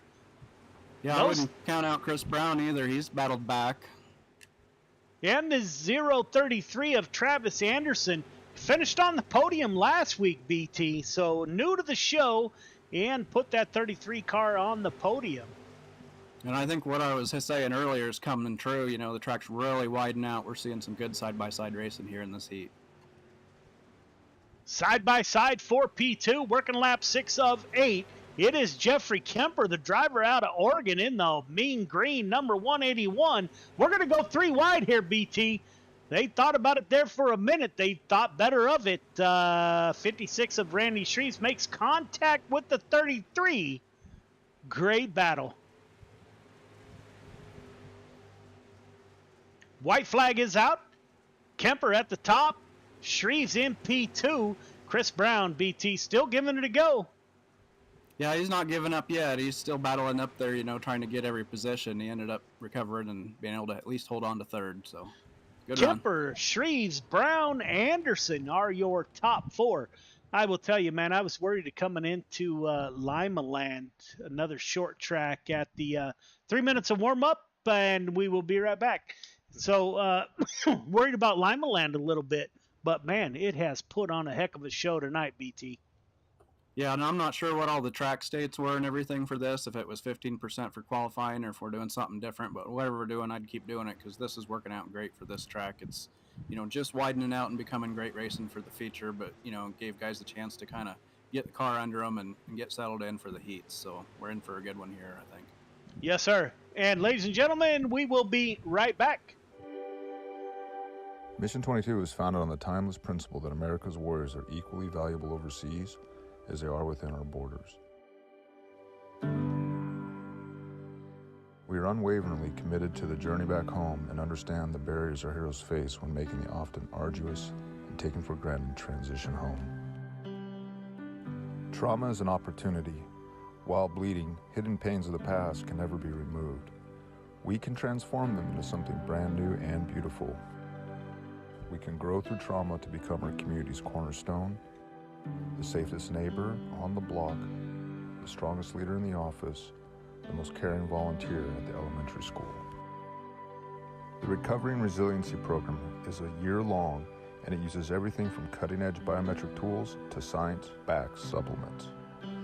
This is a catalyst to take the deep scars suffered for our nation's sake and turn them into opportunities to direct our God-given purpose and energies as protectors toward a refreshed and meaningful life. By committing to this year-long program, you will be happier, stronger, and wiser. Your PTS and/or TBI may not leave you, but you will be more comfortable in your own skin, and your suffering will begin to have meaning. Our goal is to give warriors one thing, the truth. Let's take responsibility for our healing.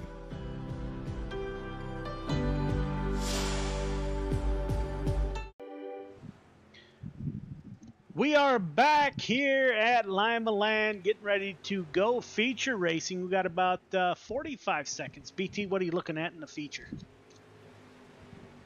Well, continue to see if, that line's going to get clear up against the wall, and down below, they're going to be trying to bounce that left front off the tires on the inside. And, sometimes one of those lines will wear out and the middle will come in. We'll have to see. But either way, I think we're going to be in for some good racing. I don't think they're going to have any problem finding a line to pass. Yeah, man, we saw earlier that there was a couple different lines. LaFawn used that low line, and the Carter and can't remember who was P3, but they used a low in 1 and 2, high in 3 and 4. So they got that done that way. So that was cool to see. Yeah, that's always fun when you can kind of change it up, and the corners are a little different. It makes for a little more exciting racing. Looks like Michael Carter, bad news for the rest of the field, at the top of the board in warm-ups with a 12.769. Feature to the grid, please.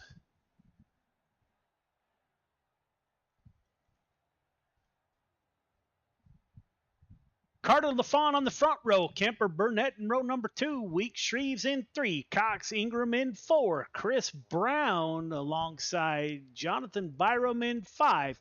Surrett Anderson in 6. Bostic Naran in 7. Corey and Haynes in 8. Berger Smith in 9. Tormachi Robley in 10. And Butch Baker rounds out your field of 21 drivers. All right, drivers, welcome to the feature. Got 25 laps to get it done. Leader, 1.5 car length behind the pace truck. Everybody else, once we get the 1 to go, gonna ask you to tighten it up. Half car length between yourself, the car in front of you. The start is on green. Do not jump the start. Do not pass before the start finish line. Race hard, race clean, put on a heck of a show. Good luck.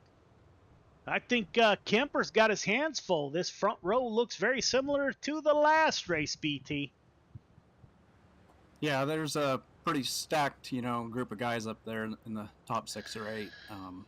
It's really anyone's game, but it's always nerve-wracking being up in the middle of a group of guys like that. You just don't know what's going to happen, and you hope that whatever you do, you're at least going to hang on and keep it clean. So this will be good. Pace truck is off, leaving the field to Michael Carter in the 015 with LaFawn to his outside. Green flag is out. We are underway. Carter dives down low, cuts the tires pretty close, gets to the outside. Look at Jeffrey Kemper. Back it down. Caution is out.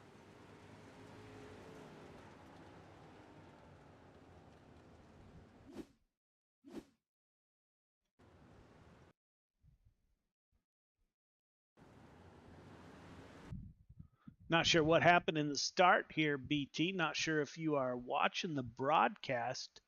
Yeah, looks like car in front of Chris Berger checked up a little bit.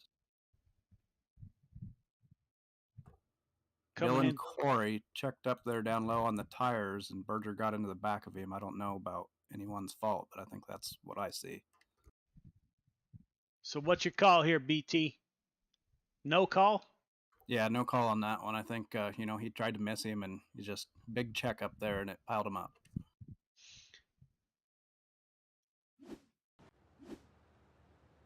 Michael Carter still at the front of the field, as you heard. No call on the first caution.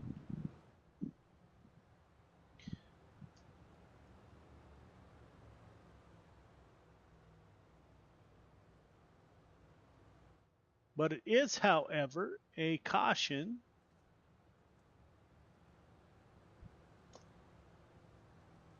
All right, fellas, going to give the one to go next time by. Restart is on the leader. Everyone else, you're going on the car in front of you. Let's tighten it up. Leader, 1.5 car length behind a pace truck. Everybody else, half car length between yourself, the car in front of you.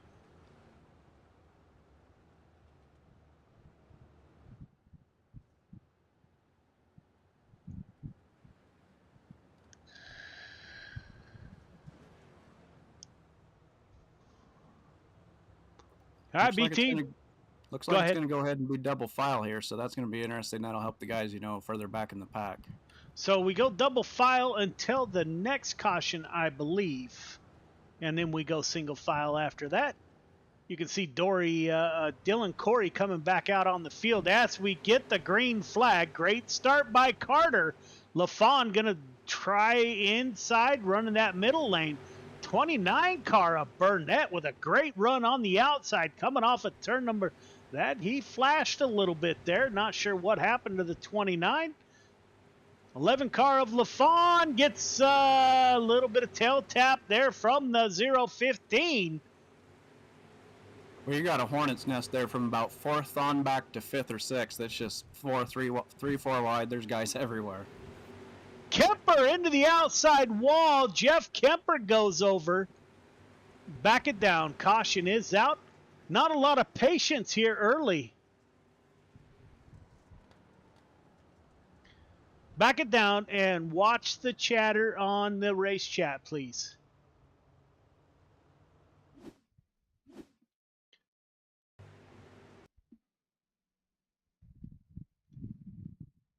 So Kemper got into the 29 a little bit there.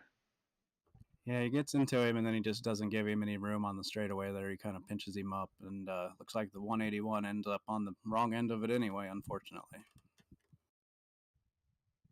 So I'm calling the 181 EOL. Do you agree? Yeah, that's fine. That's probably where he's going to end up being anyway. He's coming out of the pits, I think, right now. So. Do you have your control up? You can give the 181 an EOL, BT.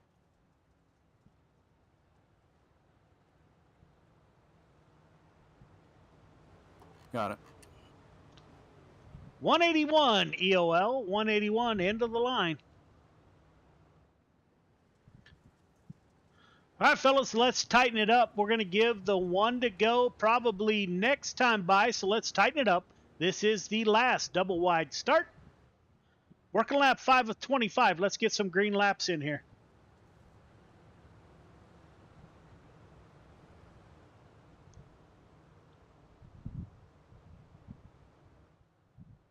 Jordan LaFawn leading the field.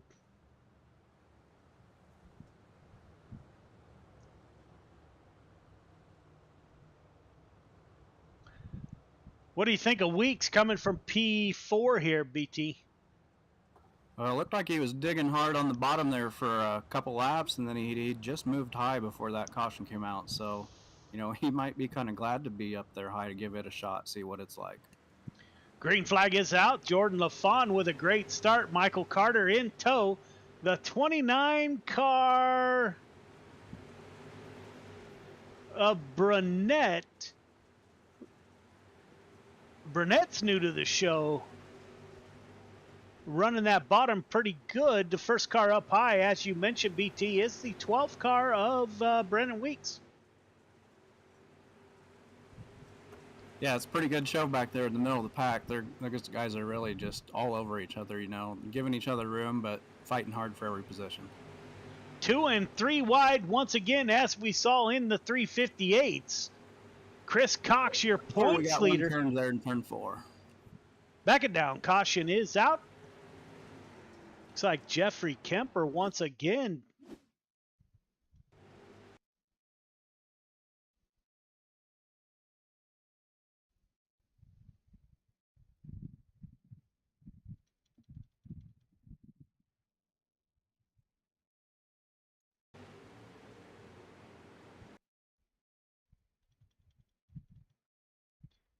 I've got a Heat EOL 540 Jonathan Byram for spinning the. Looks like he got contact with the 84 car there. So what's your call here? EOL 54 540 car. 540.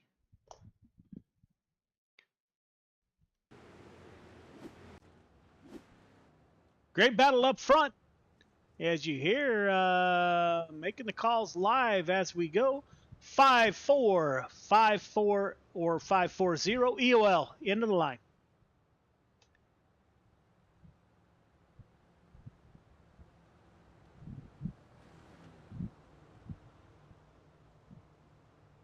I don't know if he made it back there or not, BT. Yeah, he is. All right, fellas, going to give the 1 to go next time by. Restart is on the leader. Everybody else, half car length between yourself, the car in front of you. You are going on the car in front of you, not the green flag, so watch that car in front of you. Race hard, race clean. Good luck.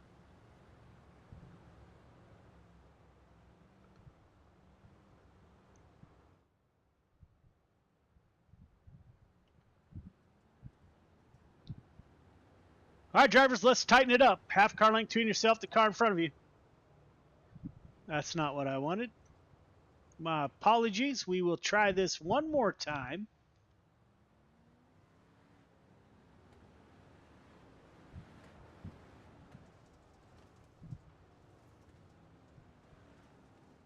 '11 car of LaFawn is off at the front of the field with Braden Burnett to his outside. You got a few cars working up high. Now Brennan Weeks, he decided to go down low, BT. He was the only car up high. Makes contact with the 015.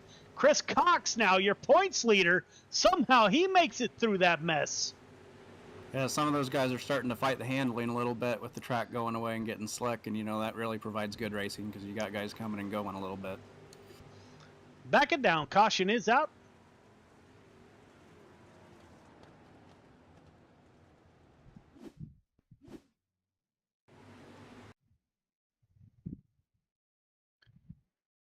It's like David Tormachi caught up in an incident.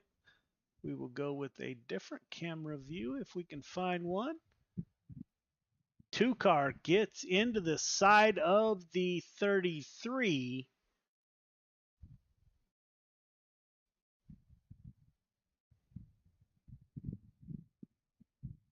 Yeah, 2 car gets into him a little bit, and then looks like 66 car behind him just had nowhere to go. He had a lot of momentum coming, and unfortunate for David.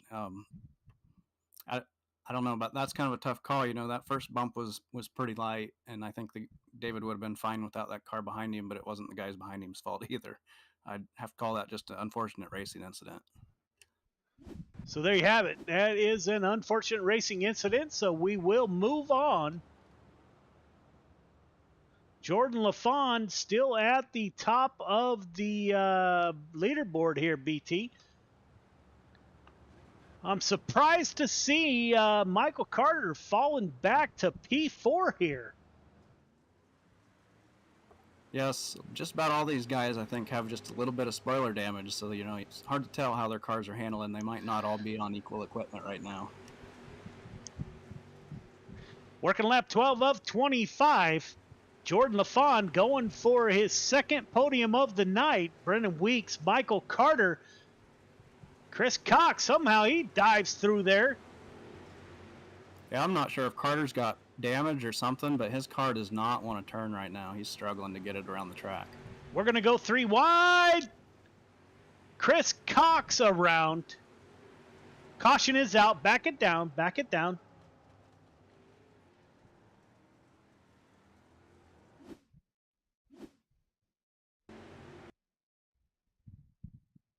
It looks like the 515 just wants to, you know, maybe diamond the corner or something. He slowed down just a little more than the 136 into the corner, and 136 tapped him real light there, got into him and spins him. But, you know, unfortunate, definitely wasn't intentional, but I think 136 will get an EOL here.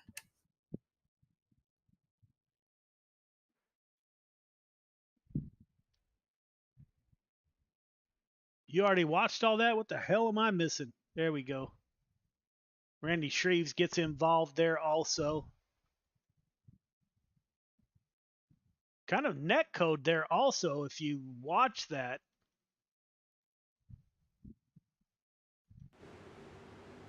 No, he got into him for sure. 136 EOL. Did you give him his EOL? Yep.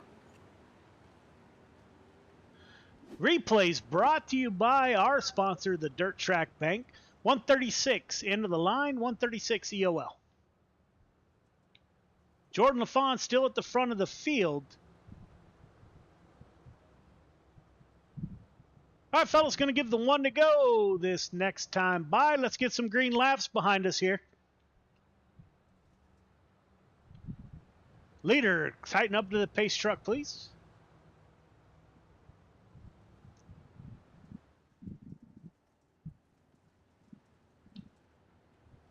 One to go here, BT. It's been a rough start compared to the last race. Yeah, we have had some good racing going on, though, when we've been going green. You know, we're halfway here, a little more than halfway, I guess. So hope for more of the same here. You know, it'd be nice if we could get a 10-lap green flag run here. I think we'd see a good finish. Yeah, I think so also. LaFawn, Weeks, Burnett, Ingram, Carter. Still kind of interested on what happened to Carter. LaFawn down low, got the 12 car of Weeks up high. 2 different lines here. Good run off the top of 2 by the 12 car. Looks like LaFawn's going to stick to that low line again. Weeks and Burnett running the high side in the 120 and the 22 machine. Yeah, they're right up on the wall, too. They're trying to get every bit of traction they can that's stuck up there against it. Looks like they took a page out of the book of Carter in the last race. High in 3 and 4, low in 1 and 2, I think.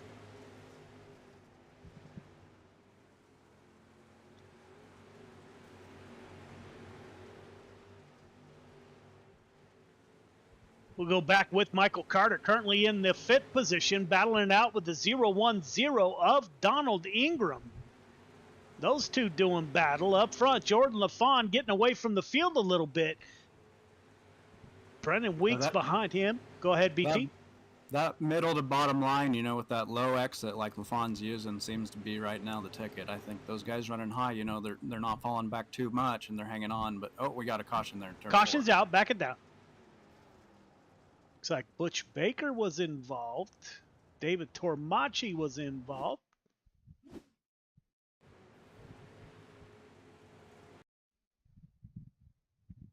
See what happened here. Looks like Butch checked up, and then 54 behind him just couldn't get checked up enough in time. All right, Butch got in the back of the 515 there.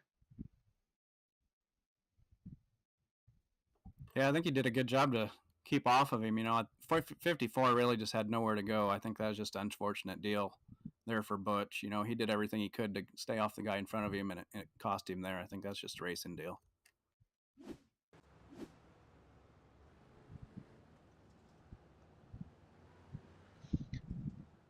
Can you hear the driver's chat, BT? Very quietly. Jordan LaFawn at the front of the field, working lap 21 of 25. Pace truck is out. We are back underway. 12 car of Brennan Weeks, BT's pick here. Those two are going to battle it out side by side. Can't get much lower than that. You got Braden Burnett running the high side, LaFawn and Weeks running the low side, make a little bit of contact here. Weeks battling back. Michael Carter has recovered back up to P4 in the 015 machine. Donald Ingram in the 010. Randy Shreves in the 56, battling it out with Travis Anderson. Up front, LaFawn leading the way, 12 car Weeks. We're going to have some lap traffic come into play. Lap 24 of 25. Lap traffic exits the speedway. We got contact between the 12 and the 120. Week slides up high, crossover, not much room. It is a battle up front as Jordan LaFawn pulls away from the field. Contact by the 015. LaFawn, Weeks, Carter will be your top three. Top three start finish line. Top three start finish line, please. Yeah, that was absolute chaos there. I think we lost a car too on that last lap, and sometimes iRacing, on that last lap they won't throw a caution, so it's just survival of the fittest at that point. But what a great race up front we had there throughout that race. Those guys were, going all over the place. Yeah, Michael Carter recovered for a P3 finish after getting in the rear end of the 12 car of Brendan Weeks.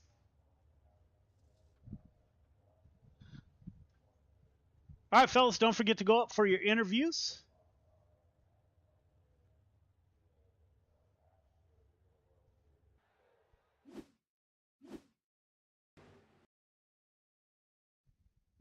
BT, I'll lead you with Michael Carter. We will pull him into the booth. I see Michael in the booth, so we will get a word with him here right now. Hey, Michael, this is Brandon Templeton in the booth. You battled hard there throughout the race. Looked like you lost the handle a little bit in the middle, but, got the car back under you and under caution and were able to come back up there and recover. Walk us through it. Yeah, it was a little crazy out there, man. Everybody was just beating on each other, pretty heavily there. So I don't know, just hard racing, I guess, and a couple of things I feel could have been avoided. I want to apologize there to Braden there at the end. Him and the 12 got together, and I mean, I was on the mat, wide open. I couldn't really do much there, so I apologize to him. But I mean, it was a pretty decent run for what we had. Car wasn't the greatest there after them few incidents, so pretty decent night to come back up through there. Yeah, I thought you had a little damage there. It looked like, you were just struggling with the rear end traction there a little bit, but you were able to recover and had a good night. So, what are your plans going forward? Are you going to try to keep running the series, or are you just hit and miss when you get a chance? What's your plans for the rest of the season? Yeah, I'm gonna be here every Friday night. As long as I don't have any real races coming up that's scheduled for Friday nights, I'll be here the rest of the year to finish it out. So that's my plans. Cool, man. We appreciate you coming out. So, you got anybody you want to thank? Yeah, I want to thank Randy Carter Painting, CTM Motorsports, Cale Smith, Travis Anderson. Thank Gears Unlimited, and I want to thank both of you guys, all of y'all, for putting it on. Whoever's behind the scenes there, I really appreciate this league, and really appreciate everybody watching. Thanks a lot, guys. You got Michael Carter there, third place finisher. Thanks, Michael. Thank you. Jordan LaFawn puts it in victory lane. Jordan, this is Joe. You got me? Yes, sir, Joe. How are we, brother? Man, we might not be paying cash, but we're going to give you some airtime here in the number 011 car. Man, how was your night? And it was good. I cannot complain at all. So walk us through it, man. You had weeks. This one was a little rougher than the first one. We had cars all over the place there at the end, kind of a mess. But you were able to drive her home, man. Carter fell back. Brendan Weeks gave you a little challenge. So walk us through that, man. How'd you keep those cats behind you? Honestly, Joe, I have no idea. I don't really like running the limiteds too much. I get in them every once in a while to have a little fun, and I'm just glad it was clean up front. Not a whole lot of beating and banging going on. There at the end, though, Mr. Weeks there. I seen him peeking his nose up underneath me there, and I was just doing everything I could to, and we got her done again. Yeah, man, another victory for you. So knocked another opportunity for somebody to enter the Dash for Cash in week 13. The more you win, the less drivers that enter, man. So great run by you, my friend. And I get it, you don't like sprint cars, so I guess this is it for you. And if that is so, I wish you a great weekend, man, with the lady and your kids. And thanks for coming out, my brother. You got anybody you'd like to thank? Yes, sir. As always, guys over at Full Send Motorsports, Apex Industries, Lawn Crafters Lawn Care, Two Brothers Racing, Blaze Designs, GY6RN for putting these races on for us every Friday, and you, Joe, for setting up in the broadcast booth and doing your thing, man. I appreciate everything you do for us. Yeah, man, I see it in the chat, but I haven't heard you thank your significant other for all that they do for us and while we're doing this craziness. So, man, I'm going to make you actually give her a shout out. I'm going to save you right here. I've been married 35 years, my brother. I know the drill. So, so you got anybody you'd like to thank?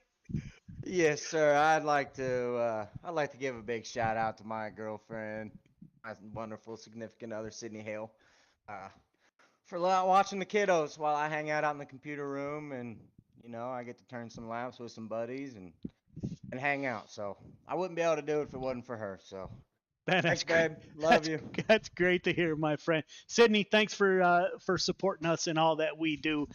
We know it's not only the drivers, there are significant others out there. So great week for you, my friend, and hopefully we see you next week. Oh, yeah, 100%. I will see you guys next Friday. Actually, next Thursday. Caught wind of that league last night, and I think I might stick around. Yeah, man, we're on both nights here at Got Your Six Racing Network. Love both leagues, man. I won't miss it. I know that for sure. So we'll see you on Thursday. Yes, sir, brother. Have a good weekend, my man. All right, you too. BT, there you go. There is the limited late models. We're going to go to a quick break. You got any recap on what we saw there?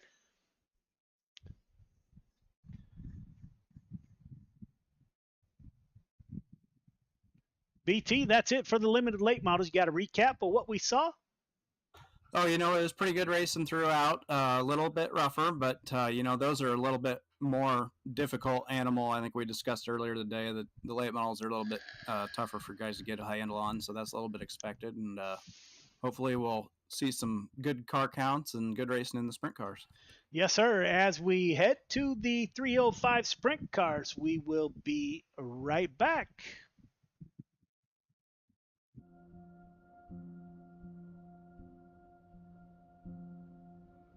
Soldiers, sailors, airmen and women enlist in the armed forces for many reasons, including a sense of duty, patriotism, the adventure, travel, and adrenaline.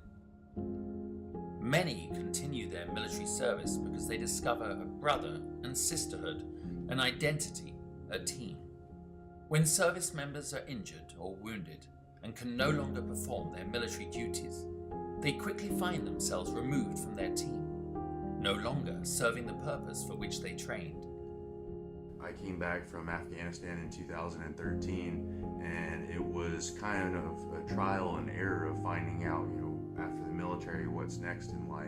Being forced to leave a military career filled with purpose and pride can be challenging.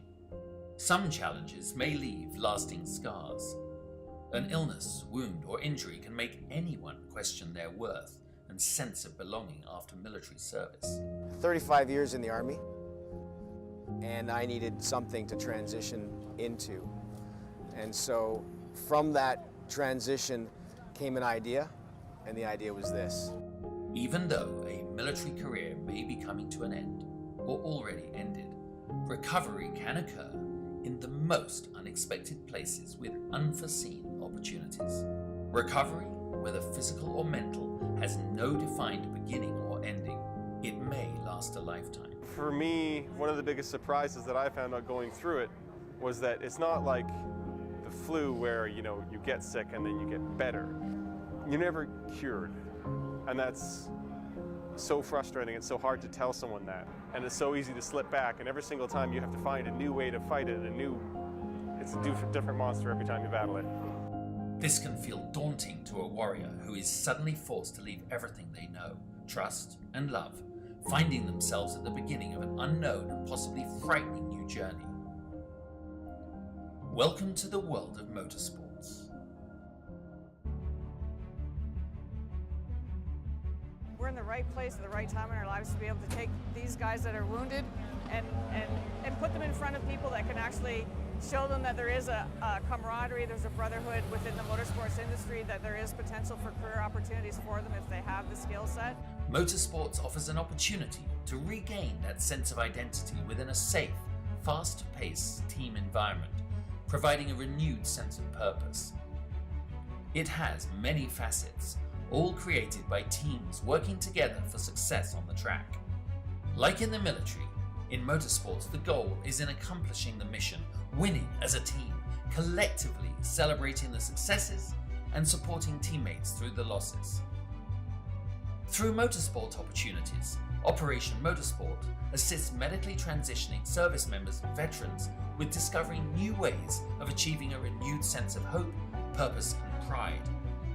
Besides the basic brake changing, oil changing, tire rotation, I've actually learned how to assemble and disassemble some engine parts, change some axles, do some alignments and stuff. So give it a try. You never know. This was nothing that I expected. I did not expect to be fully suited, jumping over a wall while cars were going 100 and something miles an hour.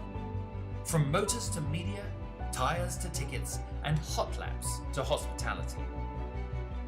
Operation Motorsport provides beneficiaries the chance to become immersed within professional motorsports and provides them with the opportunity to find out firsthand what captivates their imagination and interest. These opportunities provide an avenue of discovery within the motorsports immersion or diversionary therapy programs, all within the Excite, Engage, and Empower recovery programs. Operation Motorsport also offers virtual engagements and recovery opportunities through an iRacing league, engaging beneficiaries in a safe, competitive environment from the comfort and safety of their home.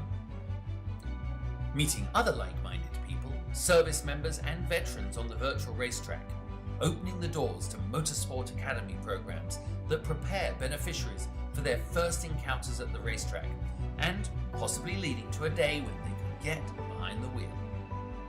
A team environment's a perfect place for people like us to kind of get back into some kind of normalcy when you go through a lot when you get medically discharged.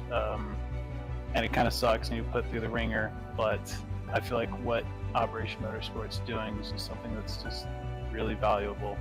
Operation Motorsport prides itself in keeping beneficiaries engaged after the race weekend, throughout their recovery and beyond, through our recovery programs, or as a member of the 22 pit crew. No matter the background or story, Operation Motorsport is always there to listen, provide a safe and comfortable space, and a trusted circle of confidence that is open and honest about what difficulties may lie ahead for those transitioning out of a military career. Operation Motorsport believes in the power of team, identity, and purpose.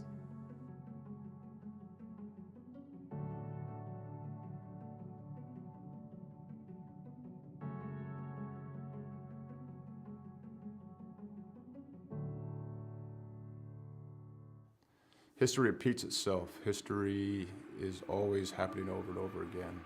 So one of the ways to stop a theme, one of the ways to stop something from reoccurring is to first of all admit it.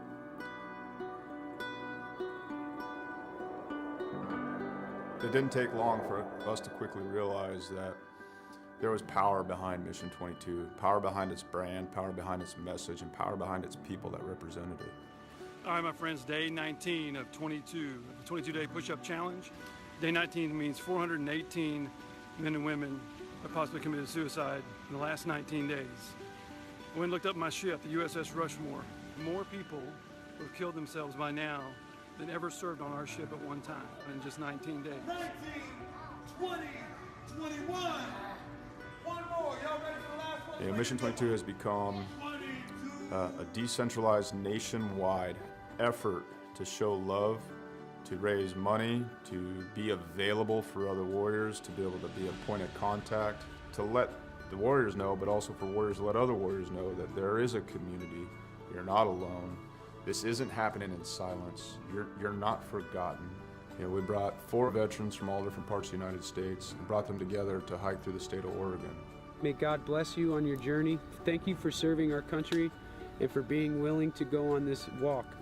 I'm praying you feel peace and strength with each mile. You know, on this hike, some folks found God, some folks remained sober, some folks lost a significant amount of weight to be able to participate. And not so much just a healing walk for us as warriors, but for us to contribute to other people's healing. You know, this hike, we raised $12,000 for endobiogeny. Some of the folks on this hike, you know, they're going to be volunteers for this treatment. And I couldn't be more pleased and more proud because it was difficult. We had a lot of struggles. Not everything on this hike went pretty, you know, but we put some skin in the game. At the end of the day, we were able to raise money and we'll be able to use that money so guys can get the treatment that they need. The War at Home Monument is an example of our social impact, of our awareness, of our permanent fixture to do the work that we can't always do, to always remind us of what we've lost and what we will lose if we don't reconcile it. What we've done is taken 20 different veterans with their families' permission and used them as a silhouette to cut out of a 3,000-pound plate of steel.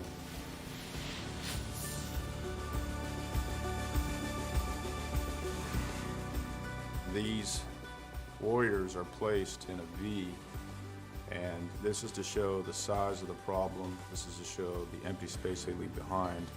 And it's also to be a constant reminder of what happens when we don't listen to the stories of the warriors that fought in our name.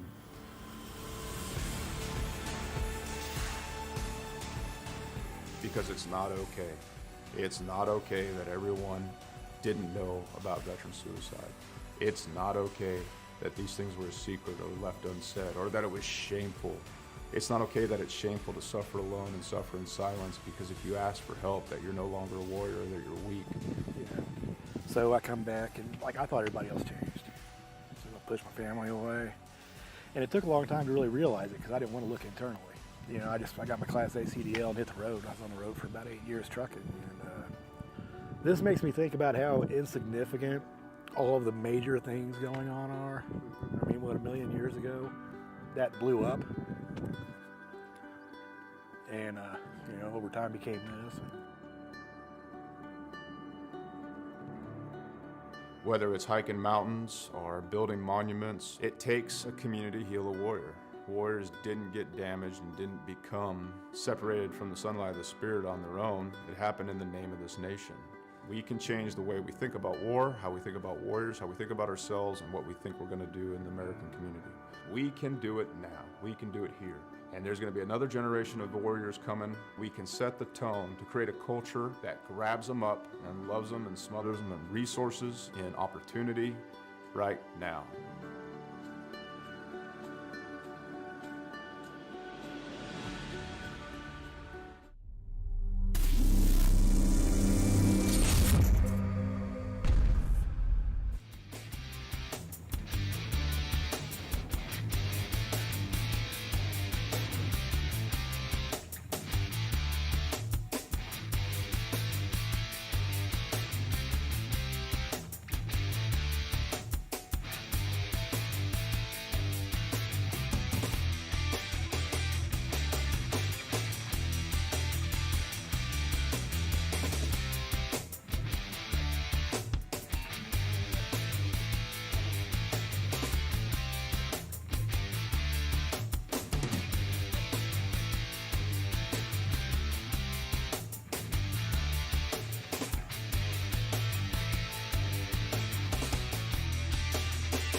biggest thing is getting the word out, awareness of Mission 22, the struggle as it is to fight PTSD and suicide.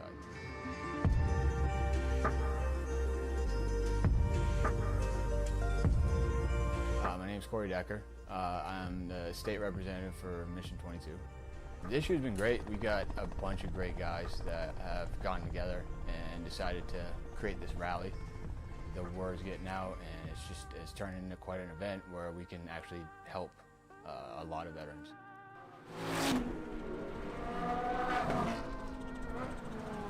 It's a great event, but you really have to go and see it for yourself, and it's really one of those things that's an experience. Just going that weekend, we've seen how it changes people.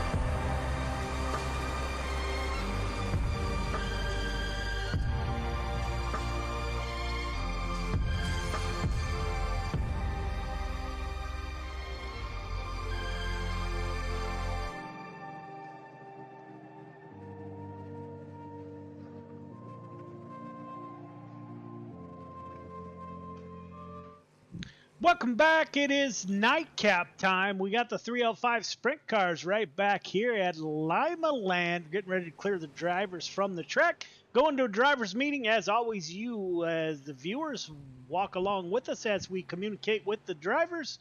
We do live admin, we do broadcast, we do it all here at Got Your Six Racing Network. Thank you all for tuning in. If you're coming back, welcome back. If you're new to the stream, welcome aboard. We do our best to put on a quality show for the viewers and the drivers at the same time. All drivers clear the track. All drivers clear the track, please.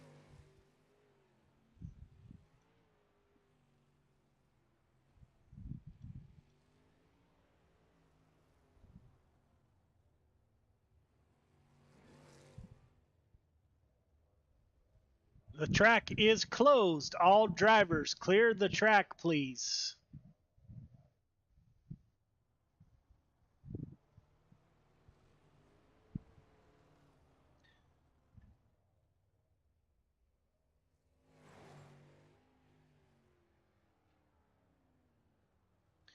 All right, gentlemen, welcome to week number 8, Gears Unlimited Friday Night Lights 305 Sprint Cars, brought to you by Raven Graphics. Those of you that have been with us all night, this will be a repeat. However, we have a few rules that we are trying to enforce. If at the end of the night you finish on the podium and you do not show up for your interview in our Discord, you will receive an EOL next week. Again, if you don't show up for your photo after a podium finish, you will receive an EOL as voted on by the drivers. If you are involved or create 2 cautions in a heat race or the feature, you will be DQ'd for the rest of the night. Intentional contact is a 1-week suspension minimum, so no intentional contact. Don't care if it's before the flag, after the flag, during the flag, whatever. 78 car, the track is currently closed, sir.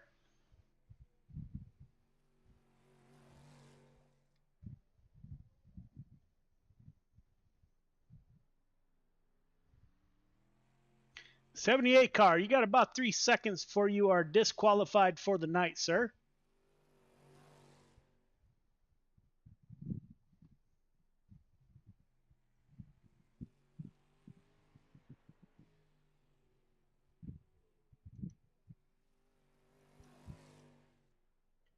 Mic check, you got me now?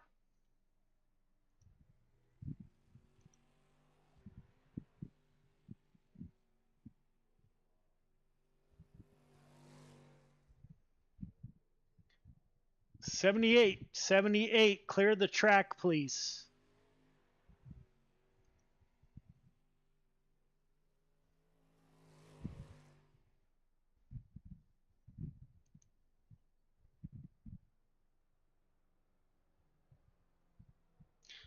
Okay, my apologies. Intentional contact at any time will involve a suspension for at least a 1-week vacation. If you guys want more examples of our rules that we run in Friday Night Lights, please go to c2crl.com.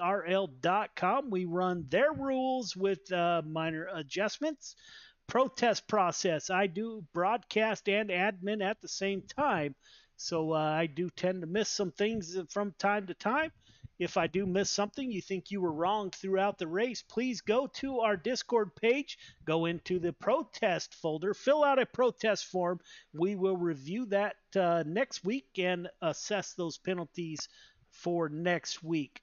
Numbers, if you are not running the correct number that you are assigned to in the league, you will receive a warning the first time, EOL the second time, and then you will be parked until your number matches that number that you are assigned in our racing league. However, a version of that number may be acceptable. If you are the 54 and you are the 540 in the league, I think we will let that fly.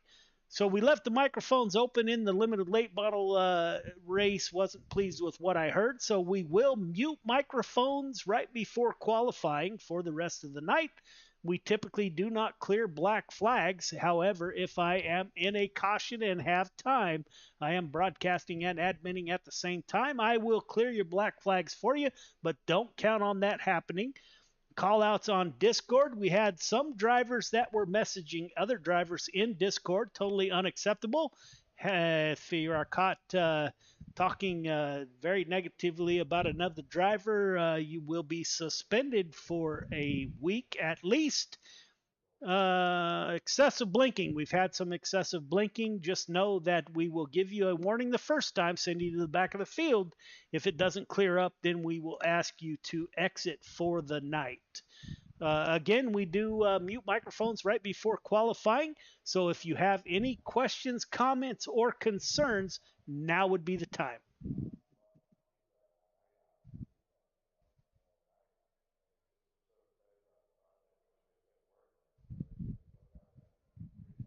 I have no idea what to do. I hate to ask, can everybody hear me? But apparently not everybody can hear me. So we will go with what we got. Welcome to week 8 of Gears Unlimited Friday Night Lights 305 Sprint Cars. We are going to qualifying. I wish everybody the best of luck.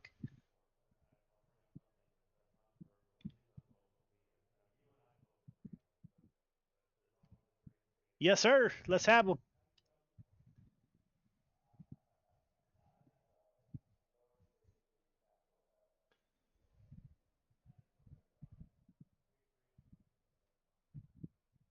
Yeah, man. So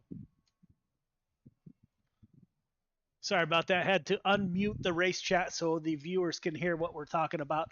So we have a lot of drivers. We have close to 300 drivers in the league.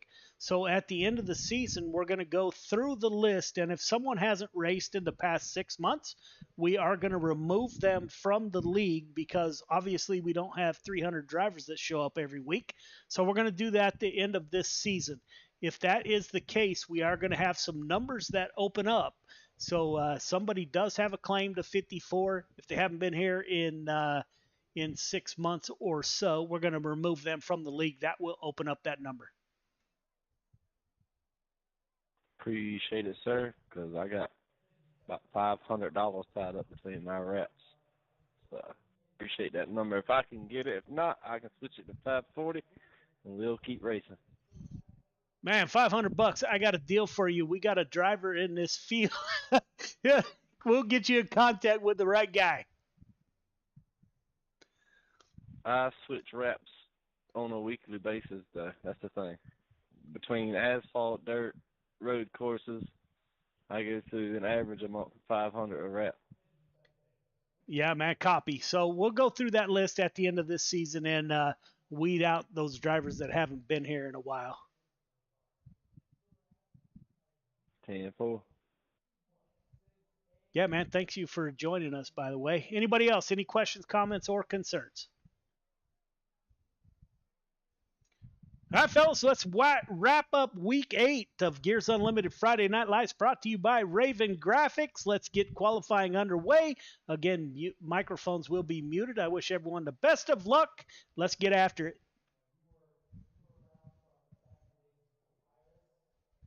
Go, go.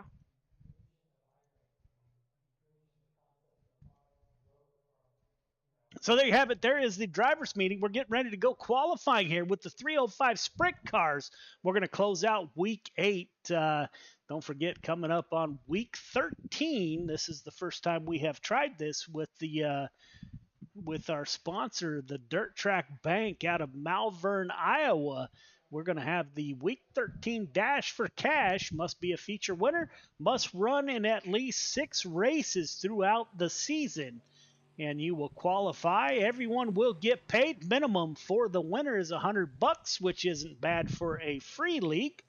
So everyone that enters that race will get paid. Must be a feature winner. Must run at least 6 weeks in the summer season.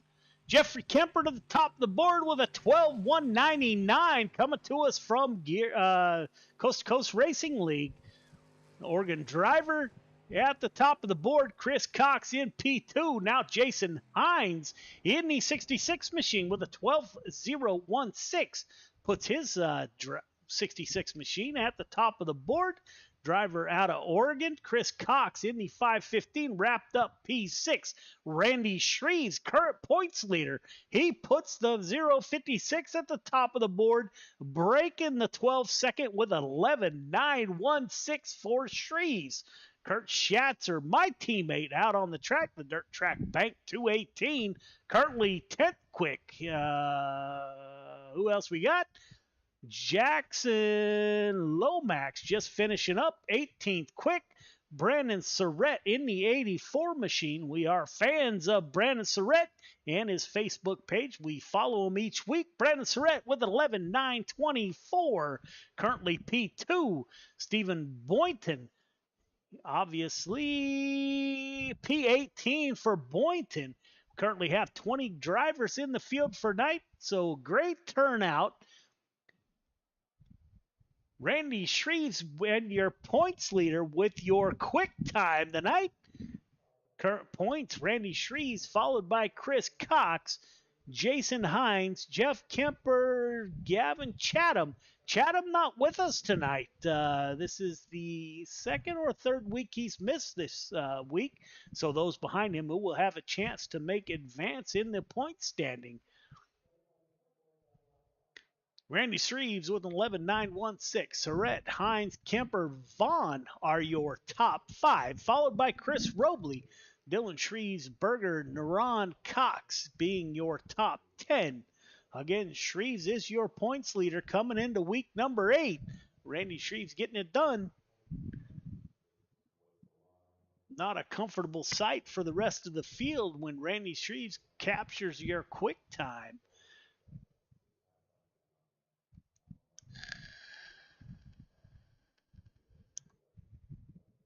All right, ladies and gentlemen, for your nightcap, we're about to go heat racing. Heat 1 to the grid. Heat 1 to the grid, please. Randy Shreves, Jason Hines on the front row. Kyle Vaughn on the inside of row number 2 with Dylan Shreves to his outside. Naran Schatzer in row number 3. Aldrich Cramner in 4.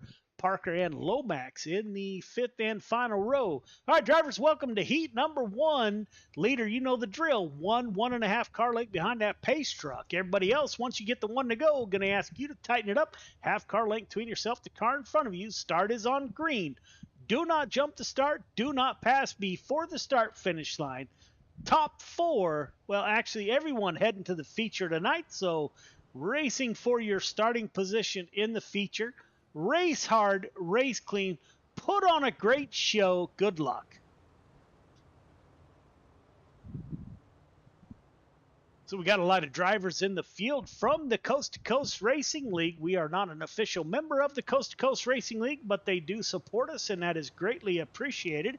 If you're in the market for a great racing league, ton of broadcasts, ton of different cars that they race, check out Coast to Coast Racing League at c2crl.com. Randy Shreves on the poles. Coming to the pace truck is off. Field belongs to Randy Shreves. Got 8 laps to get it done. Got Canadian driver Jason Hines to his outside. Green flag is out. They are side by side. Good start by the field. Shreves is going to slide up and get to that outside. Shreves, Hines, 1-2. Dylan Shreves, the younger of the Shreves, in P3 with Kyle Vaughn to P4. Kurt Schatzer, my teammate in the 218, up to P5 with Preston Cramner, the guy who taught me how to admin races way back when I first started, in P6.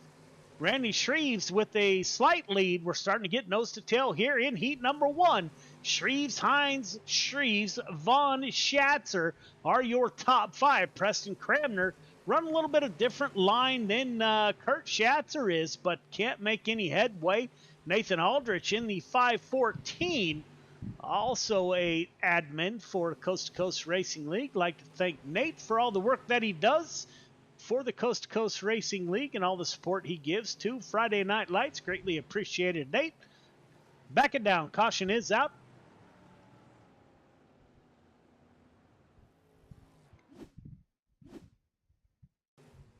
Connor Baker involved in an incident. Looks like Connor's running all by himself. Gets up into that outside wall. Around he goes.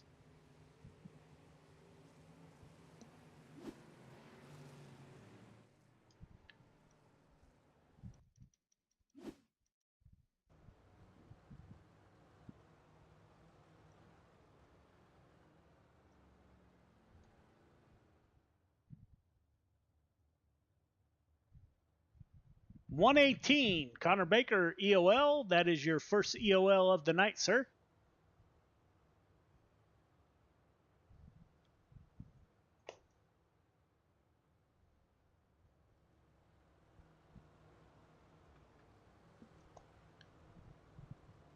Randy Shreves at the front of the field in the 056 machine. Got his son 2 positions behind him. All right, fellas, going to give the 1 to go next time by.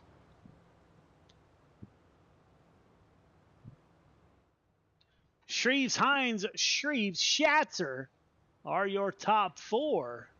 Kyle Vaughn in the 48 machine, currently in P5. Preston Cramner, Nathan Aldrich. Pace truck should exit this time by, leaving the field to Randy Shreves on lap 6 of 8. So we are winding down here. Green flag is out. We are underway. Shreves with a great start over the 66 of Jason Hines. Dylan Shreves gets a little bit loose, trying to stay off the rear tail tank of the 66. Kurt Schatzer under attack from the 48 of Kyle Vaughn. This is the last lap. Up front, 56 of Shreves leading away. Hines, Shreves, Schatzer. 48 with the slide job. Schatzer with the crossover at the line. Vaughn takes it. Shreves, Hines, Shreves, Vaughn, Schatzer, Cramner, Lomax, Barker, Aldrich. Great heat race, fellas.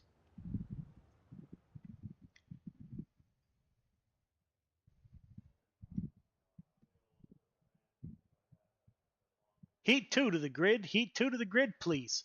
Surratt Kemper on the front row. Robley Berger in row number 2. Cox Brown in 3. Bostic Byram in 4. Boynton and Tartar in row number 5.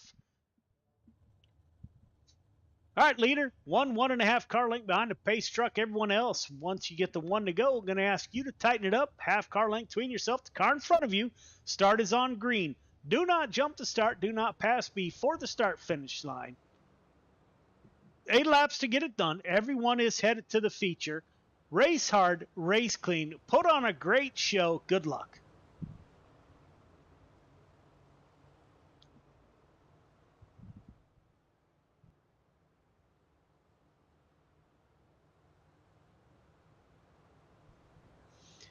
Brandon Surratt in the 84 machine will roll off on the pole with Jeffrey Kemper to his outside.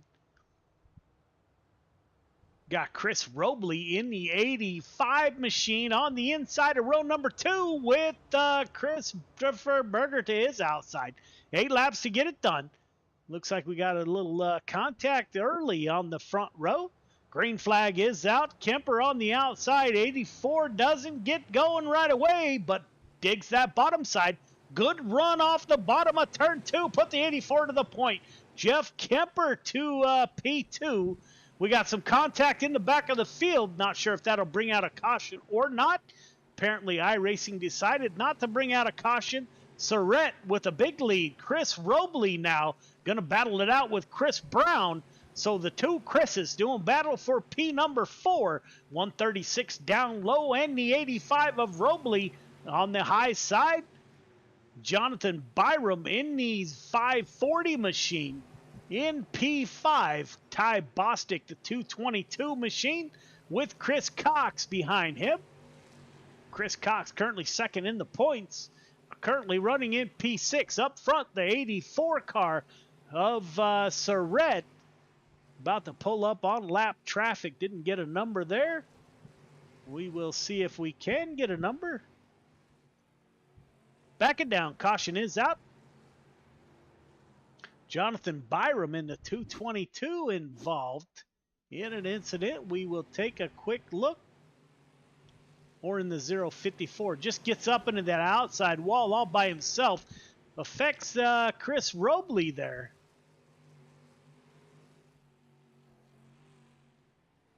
Jonathan Byram will get an EOL. 54, 540 EOL.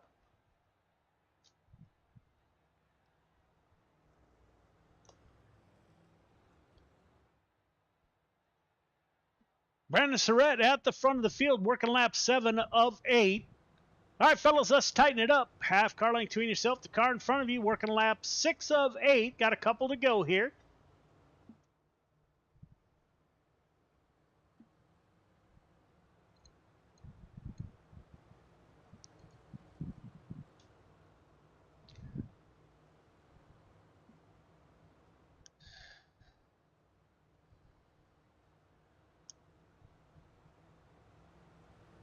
Lights are off on the pace truck. Getting ready to go green, leaving the field to Brandon Surrett. Surrett, Kemper, Brown, Robley are your top 4. Ty Bostic in the 222 machine, currently in P5. Trying to go too wide. Chris Cox and Bostic, the 222 and the 515 side by side. 1 lap to go. Looks like the front has sorted itself. The 515 is going to do battle. Bostic on the high side. Gets a run off the high side. Pulls up even with the 515. 515 will slide up. They make contact. Bostic will go across the line on his lid for a P6 finish. Great finish by those drivers. All right, fellas, 3 minutes of warm-up. We will have 3 minutes of warm-up, so we will be right back. 1, 2, 3. I love it, Molly. They say it's a matter of time, 1,000 days and the sun won't shine before I come back to you. For your love I will go far, I wanna be wherever you are. I know I'm coming back for you. Brother, it's good to see you. Our love is a river long, the best ride in a million wrongs. I know I'm coming back to you. And I'm happy, nothing's going to stop me.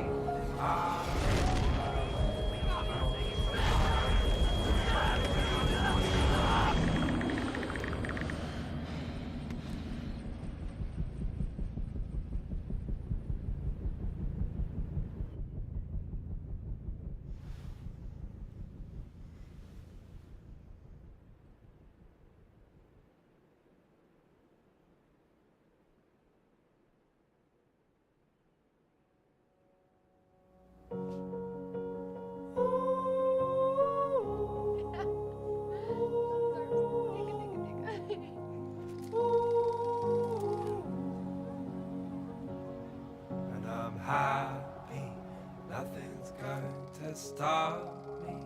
I'm making my way home. I'm making my way.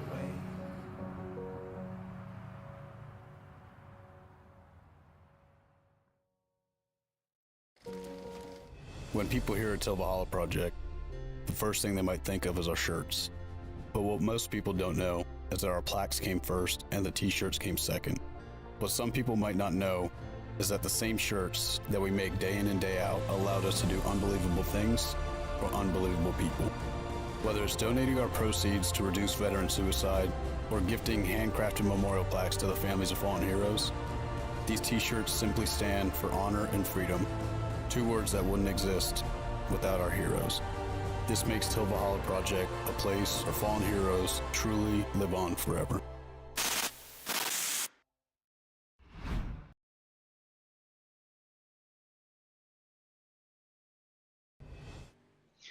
Welcome back. We are just wrapping up our warm-ups. Kyle Vaughn at the top of the board, as you can see on your screen, with an 11.908. Dylan Shreves in P2. Brandon Surrett.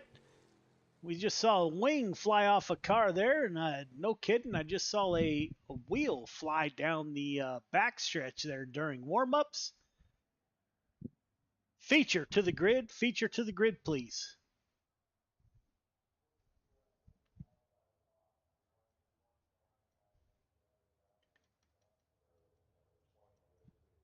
Shreves, Surrett on the front row. Hines Kemper in row 2. Shreves and Brown in 3. Vaughn, Robley in 4. Schatzer, Cox in 5. Cramner and Bostic in 6. Lomax Berger in 7. Barker Boynton in 8. Aldrich and Tartar in 9. Neron and Byram in row number 10. All right, drivers, welcome to the feature. Going to be 30 laps to get it done here. Leader needs you 1.5 car length behind the pace truck. Everybody else, once you get the one to go, going to ask you to tighten up. Half car length between yourself and the car in front of you. Start is on green. Do not jump the start. Do not pass before the start-finish line. Short track racing asks you to get back in line as quickly as possible after a caution. Race hard, race clean. Good luck. Randy Shreves, your points leader, will start us on the pole with Brandon Surrett to his outside in the 84 machine.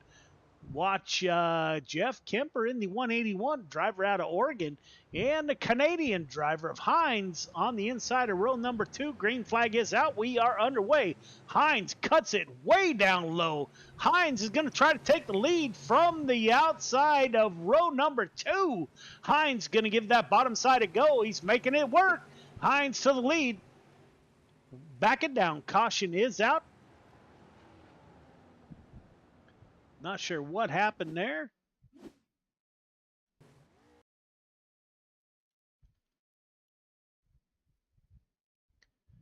See if we can see what happened to Nathan Aldrich.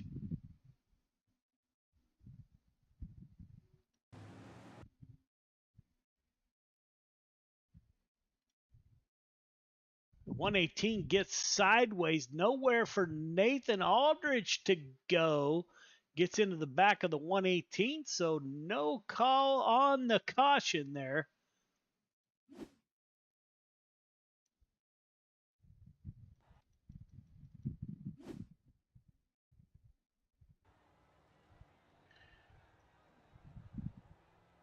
All right, fellas, let's get back in line as quickly as possible. Restart will be on the leader. Everybody else, you're going on the car in front of you.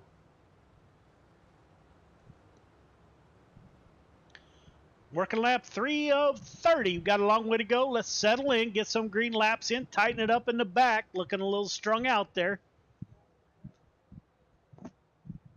Randy Shreves, your points leader, not going to disappoint. Currently at the point with the 84 of Surrett to his rear tail tank. Jason Hines, the driver out of Canada, currently in P3. Kemper in the 181, currently in front of Dylan Shreves. Looks like everyone is going to work that outside line. Saw somebody way in the back giving that bottom side a go. Preston Cramner backing down. Caution is out. Preston Cramner got up into somebody there. So we will have to take a quick look at that.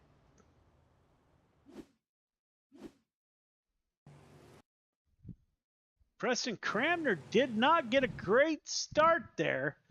Cuts it down low in 1 and 2.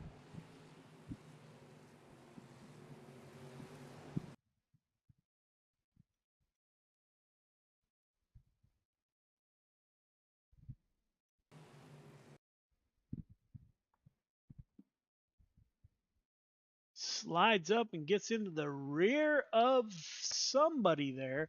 That will be an EOL for the 07 machine.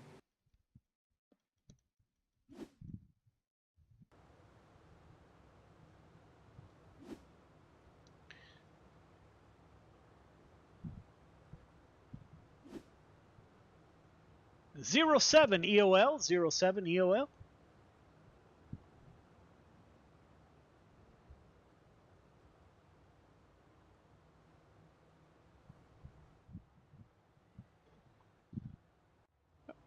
All right, leader, 1.5 car length behind the pace truck. Please pull up behind the pace truck a little bit closer. Everyone else, half car length between yourself, the car in front of you. Going to give the 1 to go next time by.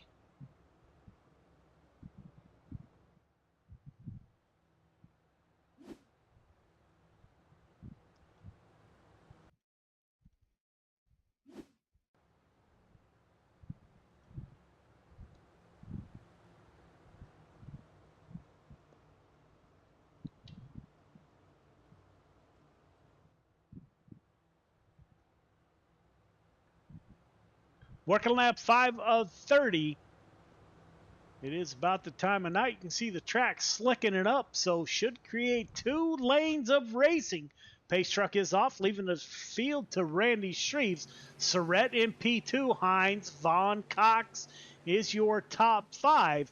Everyone on that high side, Bostic,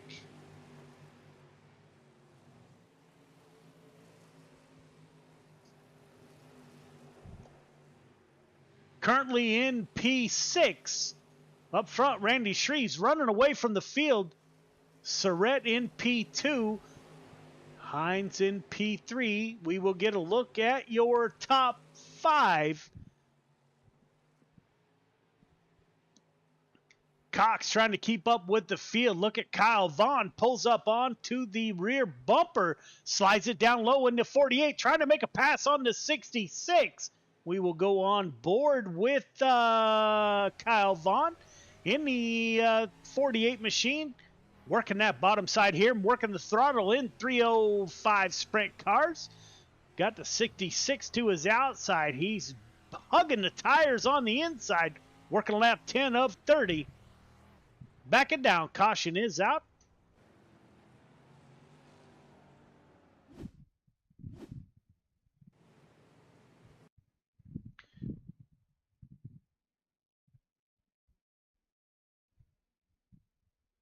Preston Cramner in the 07. We will see what happens here.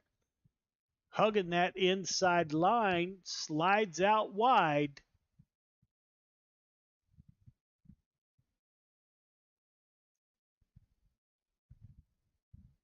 Makes contact with the 36 machine.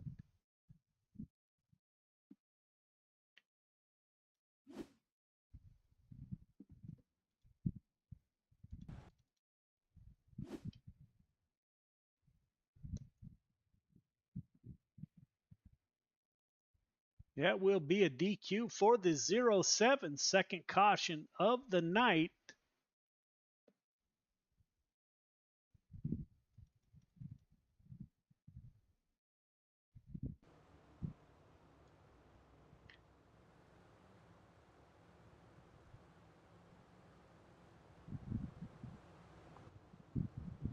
Zero 07, second caution of the night. Sir, you are done for the night.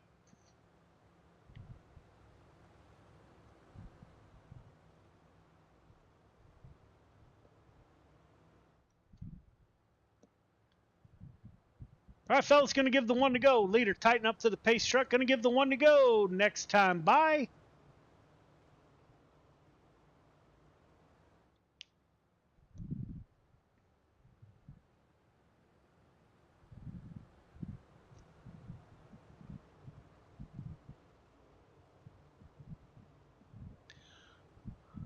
Working lap 11 of 30. Got a long way to go here.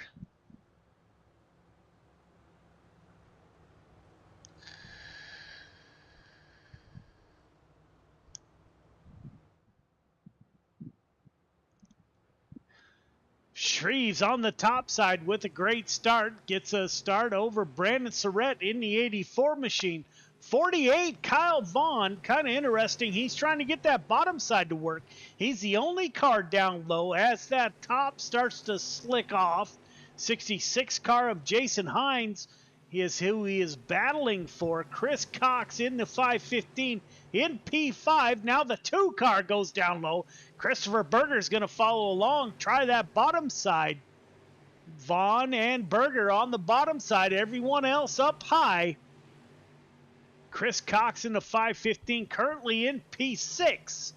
Everyone else is nose to tail. Saw somebody back there. That is Chris Robley in the 85 getting that bottom side a shot. Also up front, Randy Shreves leading the way. Got a almost second gap between himself and the 84 of Surrett. Vaughn giving that bottom side a valiant effort in the 48, making that bottom side work. We're about to have 2 lanes of racing here. 66 of Hines currently in P4. Chris Berger in the 2 machine in front of the 515 of Chris Cox. Running a slider line. Backing down. Caution is out.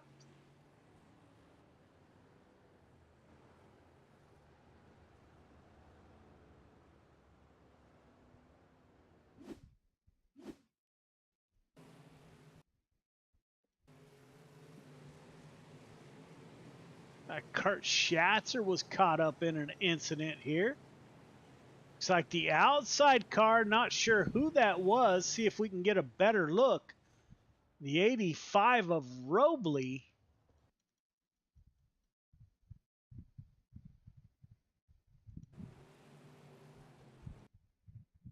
The 222 gets into the outside wall, gets into the 218.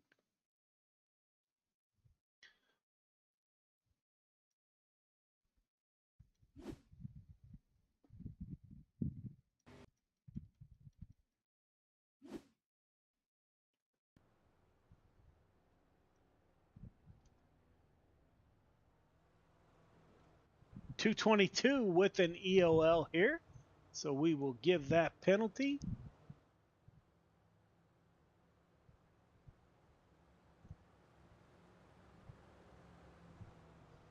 .222 into the line, 222 EOL.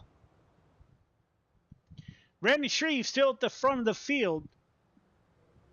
Our driver's gonna give the 1 to go next time by.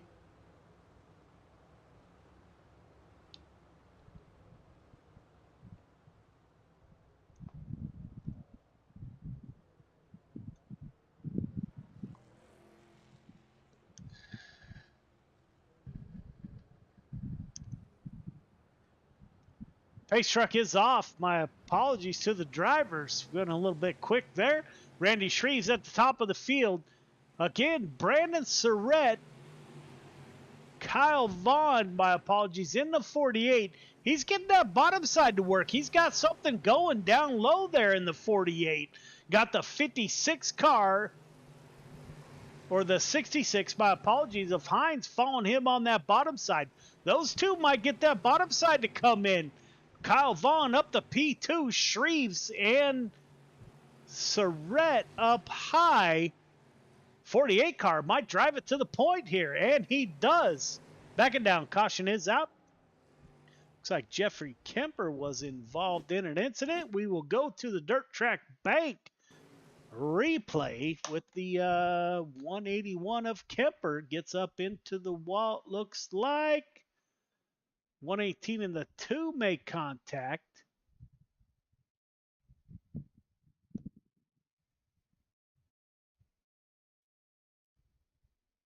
Kemper is okay at this point.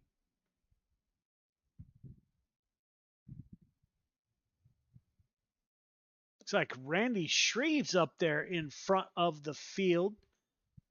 A little bit of net code, nowhere for Kemper to go. So we will have to give the points leader an EOL, Randy Shreves, up into the wall in front of the field.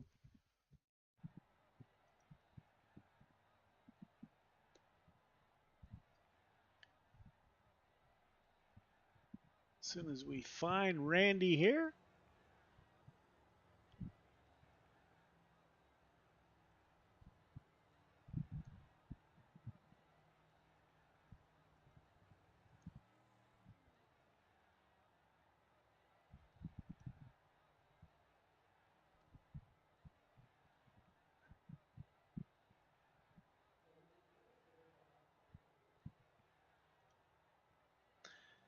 056 EOL, 056 into the line. That should give the lead over to the 48. All right, driver's going to give the one to go next time by. Kyle Vaughn to the front of the field. The first time winner here if he holds on to the lead here with 20 of 30 laps.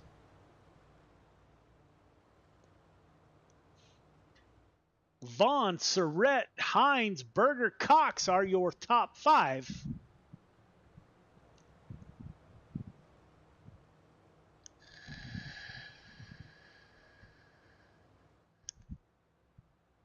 The 48 car of Kyle Vaughn has got that bottom side working.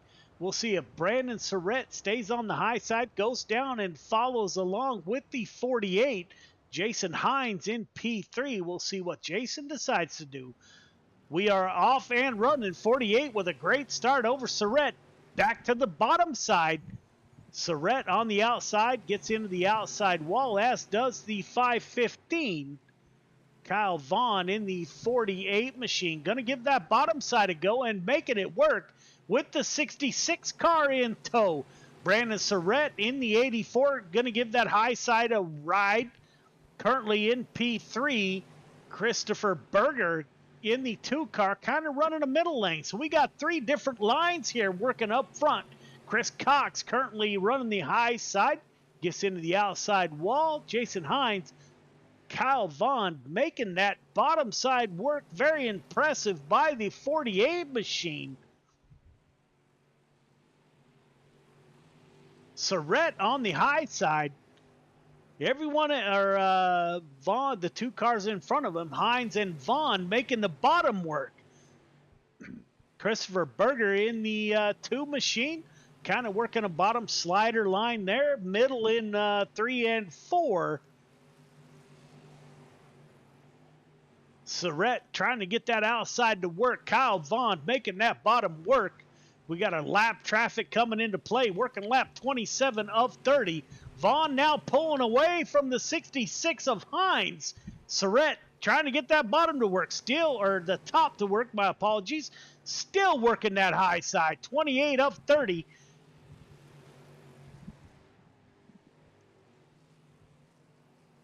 Lap traffic in the way here. Lap traffic stays up high. That forces Surrett down low. Will he find that bottom line to his comfort? He stays down there. Vaughn at the lead. Jason Hines in P2. Surrett in P3. We got lap traffic ahead. Berger in the 2 machine, currently up 10 positions from his start to P4. So that is your biggest mover of the race. Vaughn, Hines, Surrett are your top 3. Top 3 start-finish line, please. Top 3 start-finish line. Vaughn gives that bottom side. He stuck to it all night, waited until it came in, did not let up, and he drives the 48 machine to his first victory in Friday Night Lights, I believe. Everyone else will have to line up.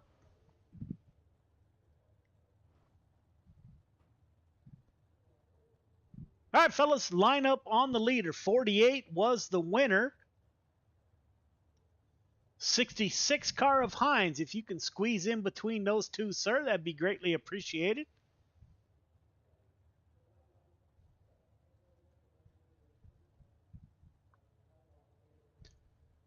All right, fellas, up to the booth for interviews.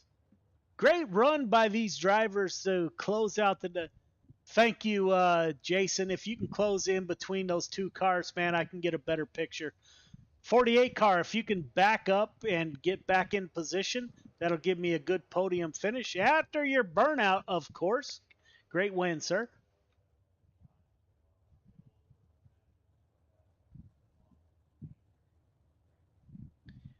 That picture will work just fine. Don't forget to go up for your interviews. Kyle Vaughn, burn it down, sir. Congratulations on the victory. Vaughn, Hines, Surrett are your top three. We will get a word with those drivers here momentarily.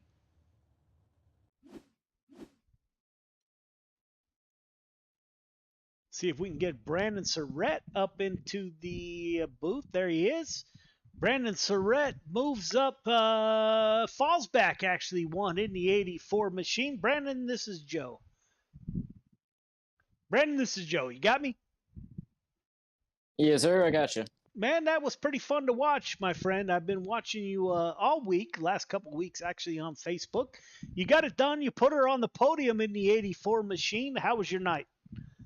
It was pretty good, man. I can't complain. You know, we had a bit of a rough go in the big blocks and the late models. Didn't really finish where I wanted to because this is definitely one of my favorite tracks. But glad we were able to put it up on the podium again in the sprint car.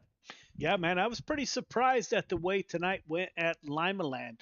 We had a little bit of problems in the limited late models, but the 358s and the sprint cars put on a heck of a show. So did you have anything for Jason Hines? It looks like everybody dove down low early, man, and as you will see if you watch back the broadcast, you were on that high side, man. You were committed. You were not coming off the high side until lap traffic got in the way. Do you wish you would have moved down low earlier?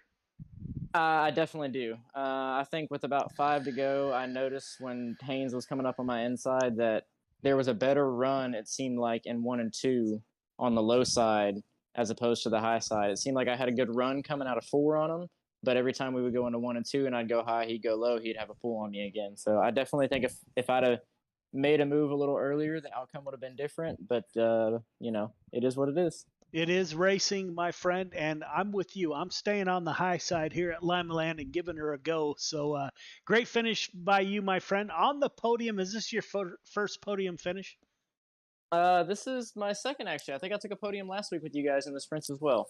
Awesome, man. You got anybody you'd like to thank for your second podium? As always, big thanks to my teammates, Team Miller Time Motorsports, Bell IT Solutions, Dirt ITV, and all my followers over at 84 Sim Sports. And big thanks to you guys for putting on a great league and broadcast. Yeah, man, you can count me in as one of your followers. I check you out from time to time, as I do all the drivers that send me a link. So, man, that's fun to watch. I try to keep up with you guys throughout the week. It makes Friday nights all that much better, man. Great race by you, my friend. I wish you a great weekend. Yeah, appreciate it, Joe. Have a good night, brother. All right, man. You too.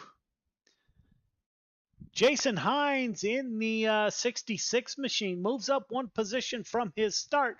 Jason, this is Joe. You got me? Yeah, I got you, buddy. Man, great run. Not a lot of cautions, but you drove the 66 machine.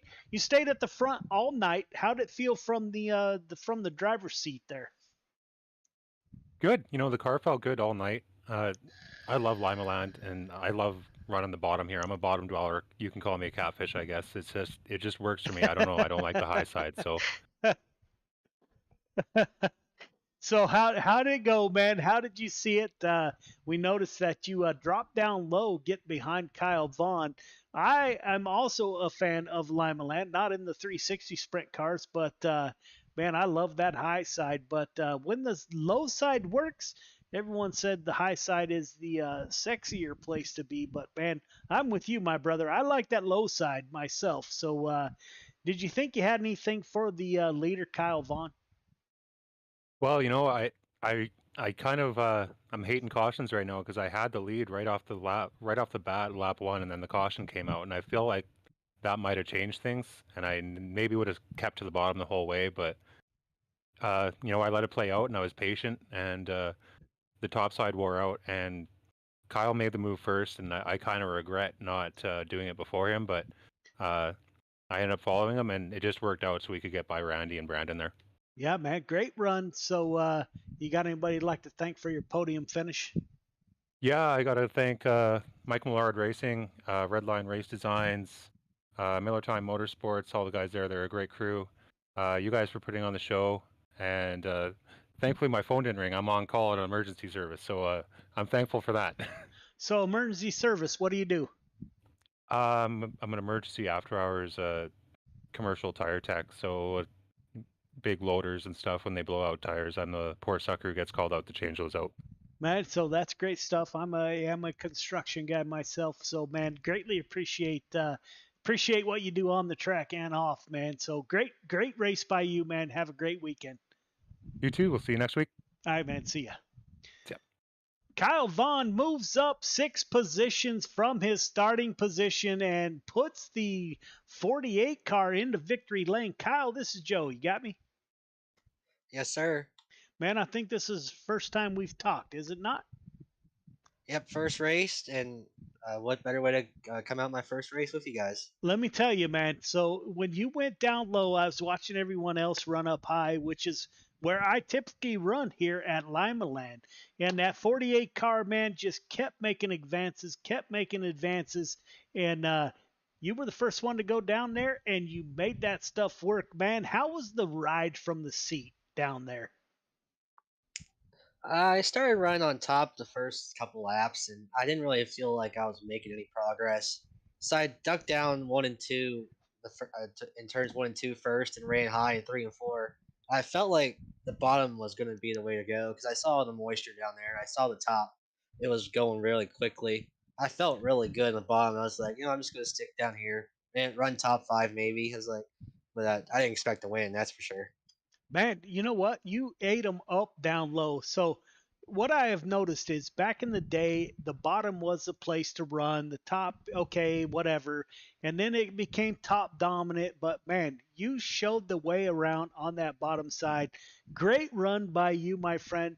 Welcome to Friday Night Lights. Welcome to your first victory. Who do you want to thank for your victory?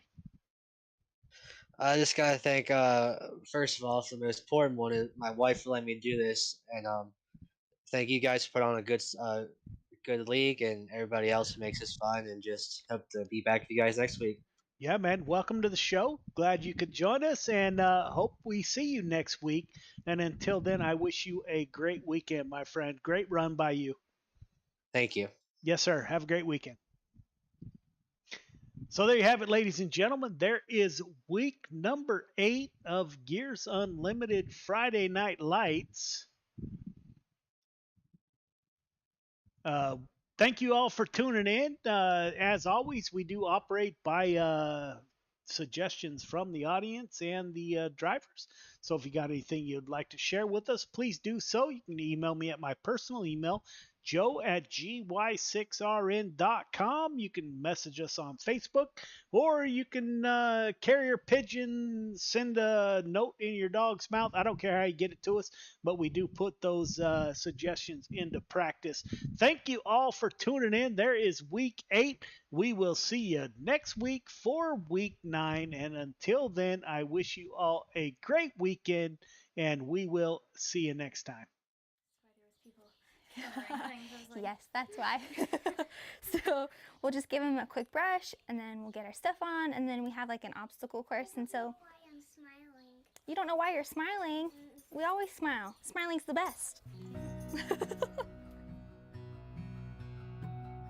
The Mission 22 Equine Program is a riding program for children of veterans. We also serve grandchildren or direct family members of veterans. It's a lot of fun, and I've always loved horses. We have private lessons and group lessons, but it's not just riding. You know, riding lessons, people just think that that's all it is.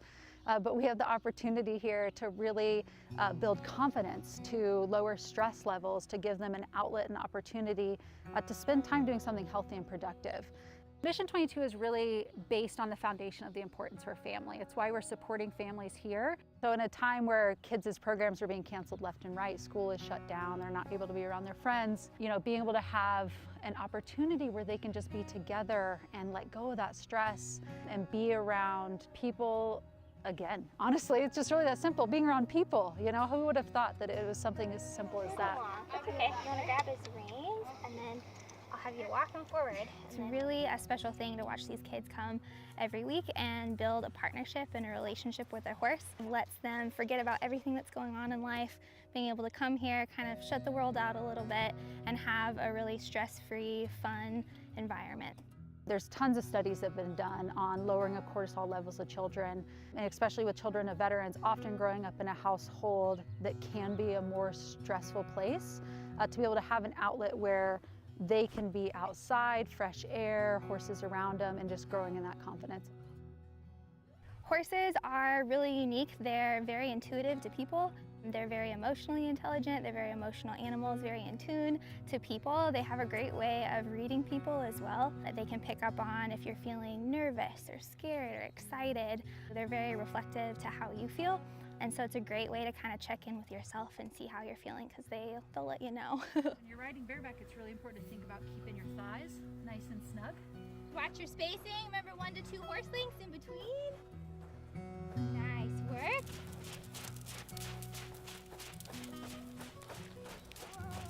Yep, then you're gonna go through the blue barrels and you can weave through them and you can walk through them. Before we came to Central Oregon, we were based out of Portland. So we were renting an office in the city, we were having to pay to board horses, and it was getting to be exceptionally expensive. And so what it came down to was an opportunity to have a facility that we can grow programs out, that we could have the equine program on our own property, that we can continue to operate during a time that nobody really knew kind of what was happening next. And so having our own facility gave us the freedom to continue serving the families that we care about. It's so fun to see parents come and talk to each other, and being able to kind of share stories, watch their kids together is a really neat thing. Talk about just life in general, having a place to come and to really connect with people. Obstacles. I really like riding the horse because it's the best thing ever, and it's so exciting. By supporting families of veterans on this property through the equine program, it really gives us the opportunity to show that importance. So we're not just supporting their kids, but we're supporting their families. They're having a community here, and building that strong family foundation builds a strong veteran. And that is something that we very much believe in, is supporting the family, supporting the veteran, and that cohesiveness together.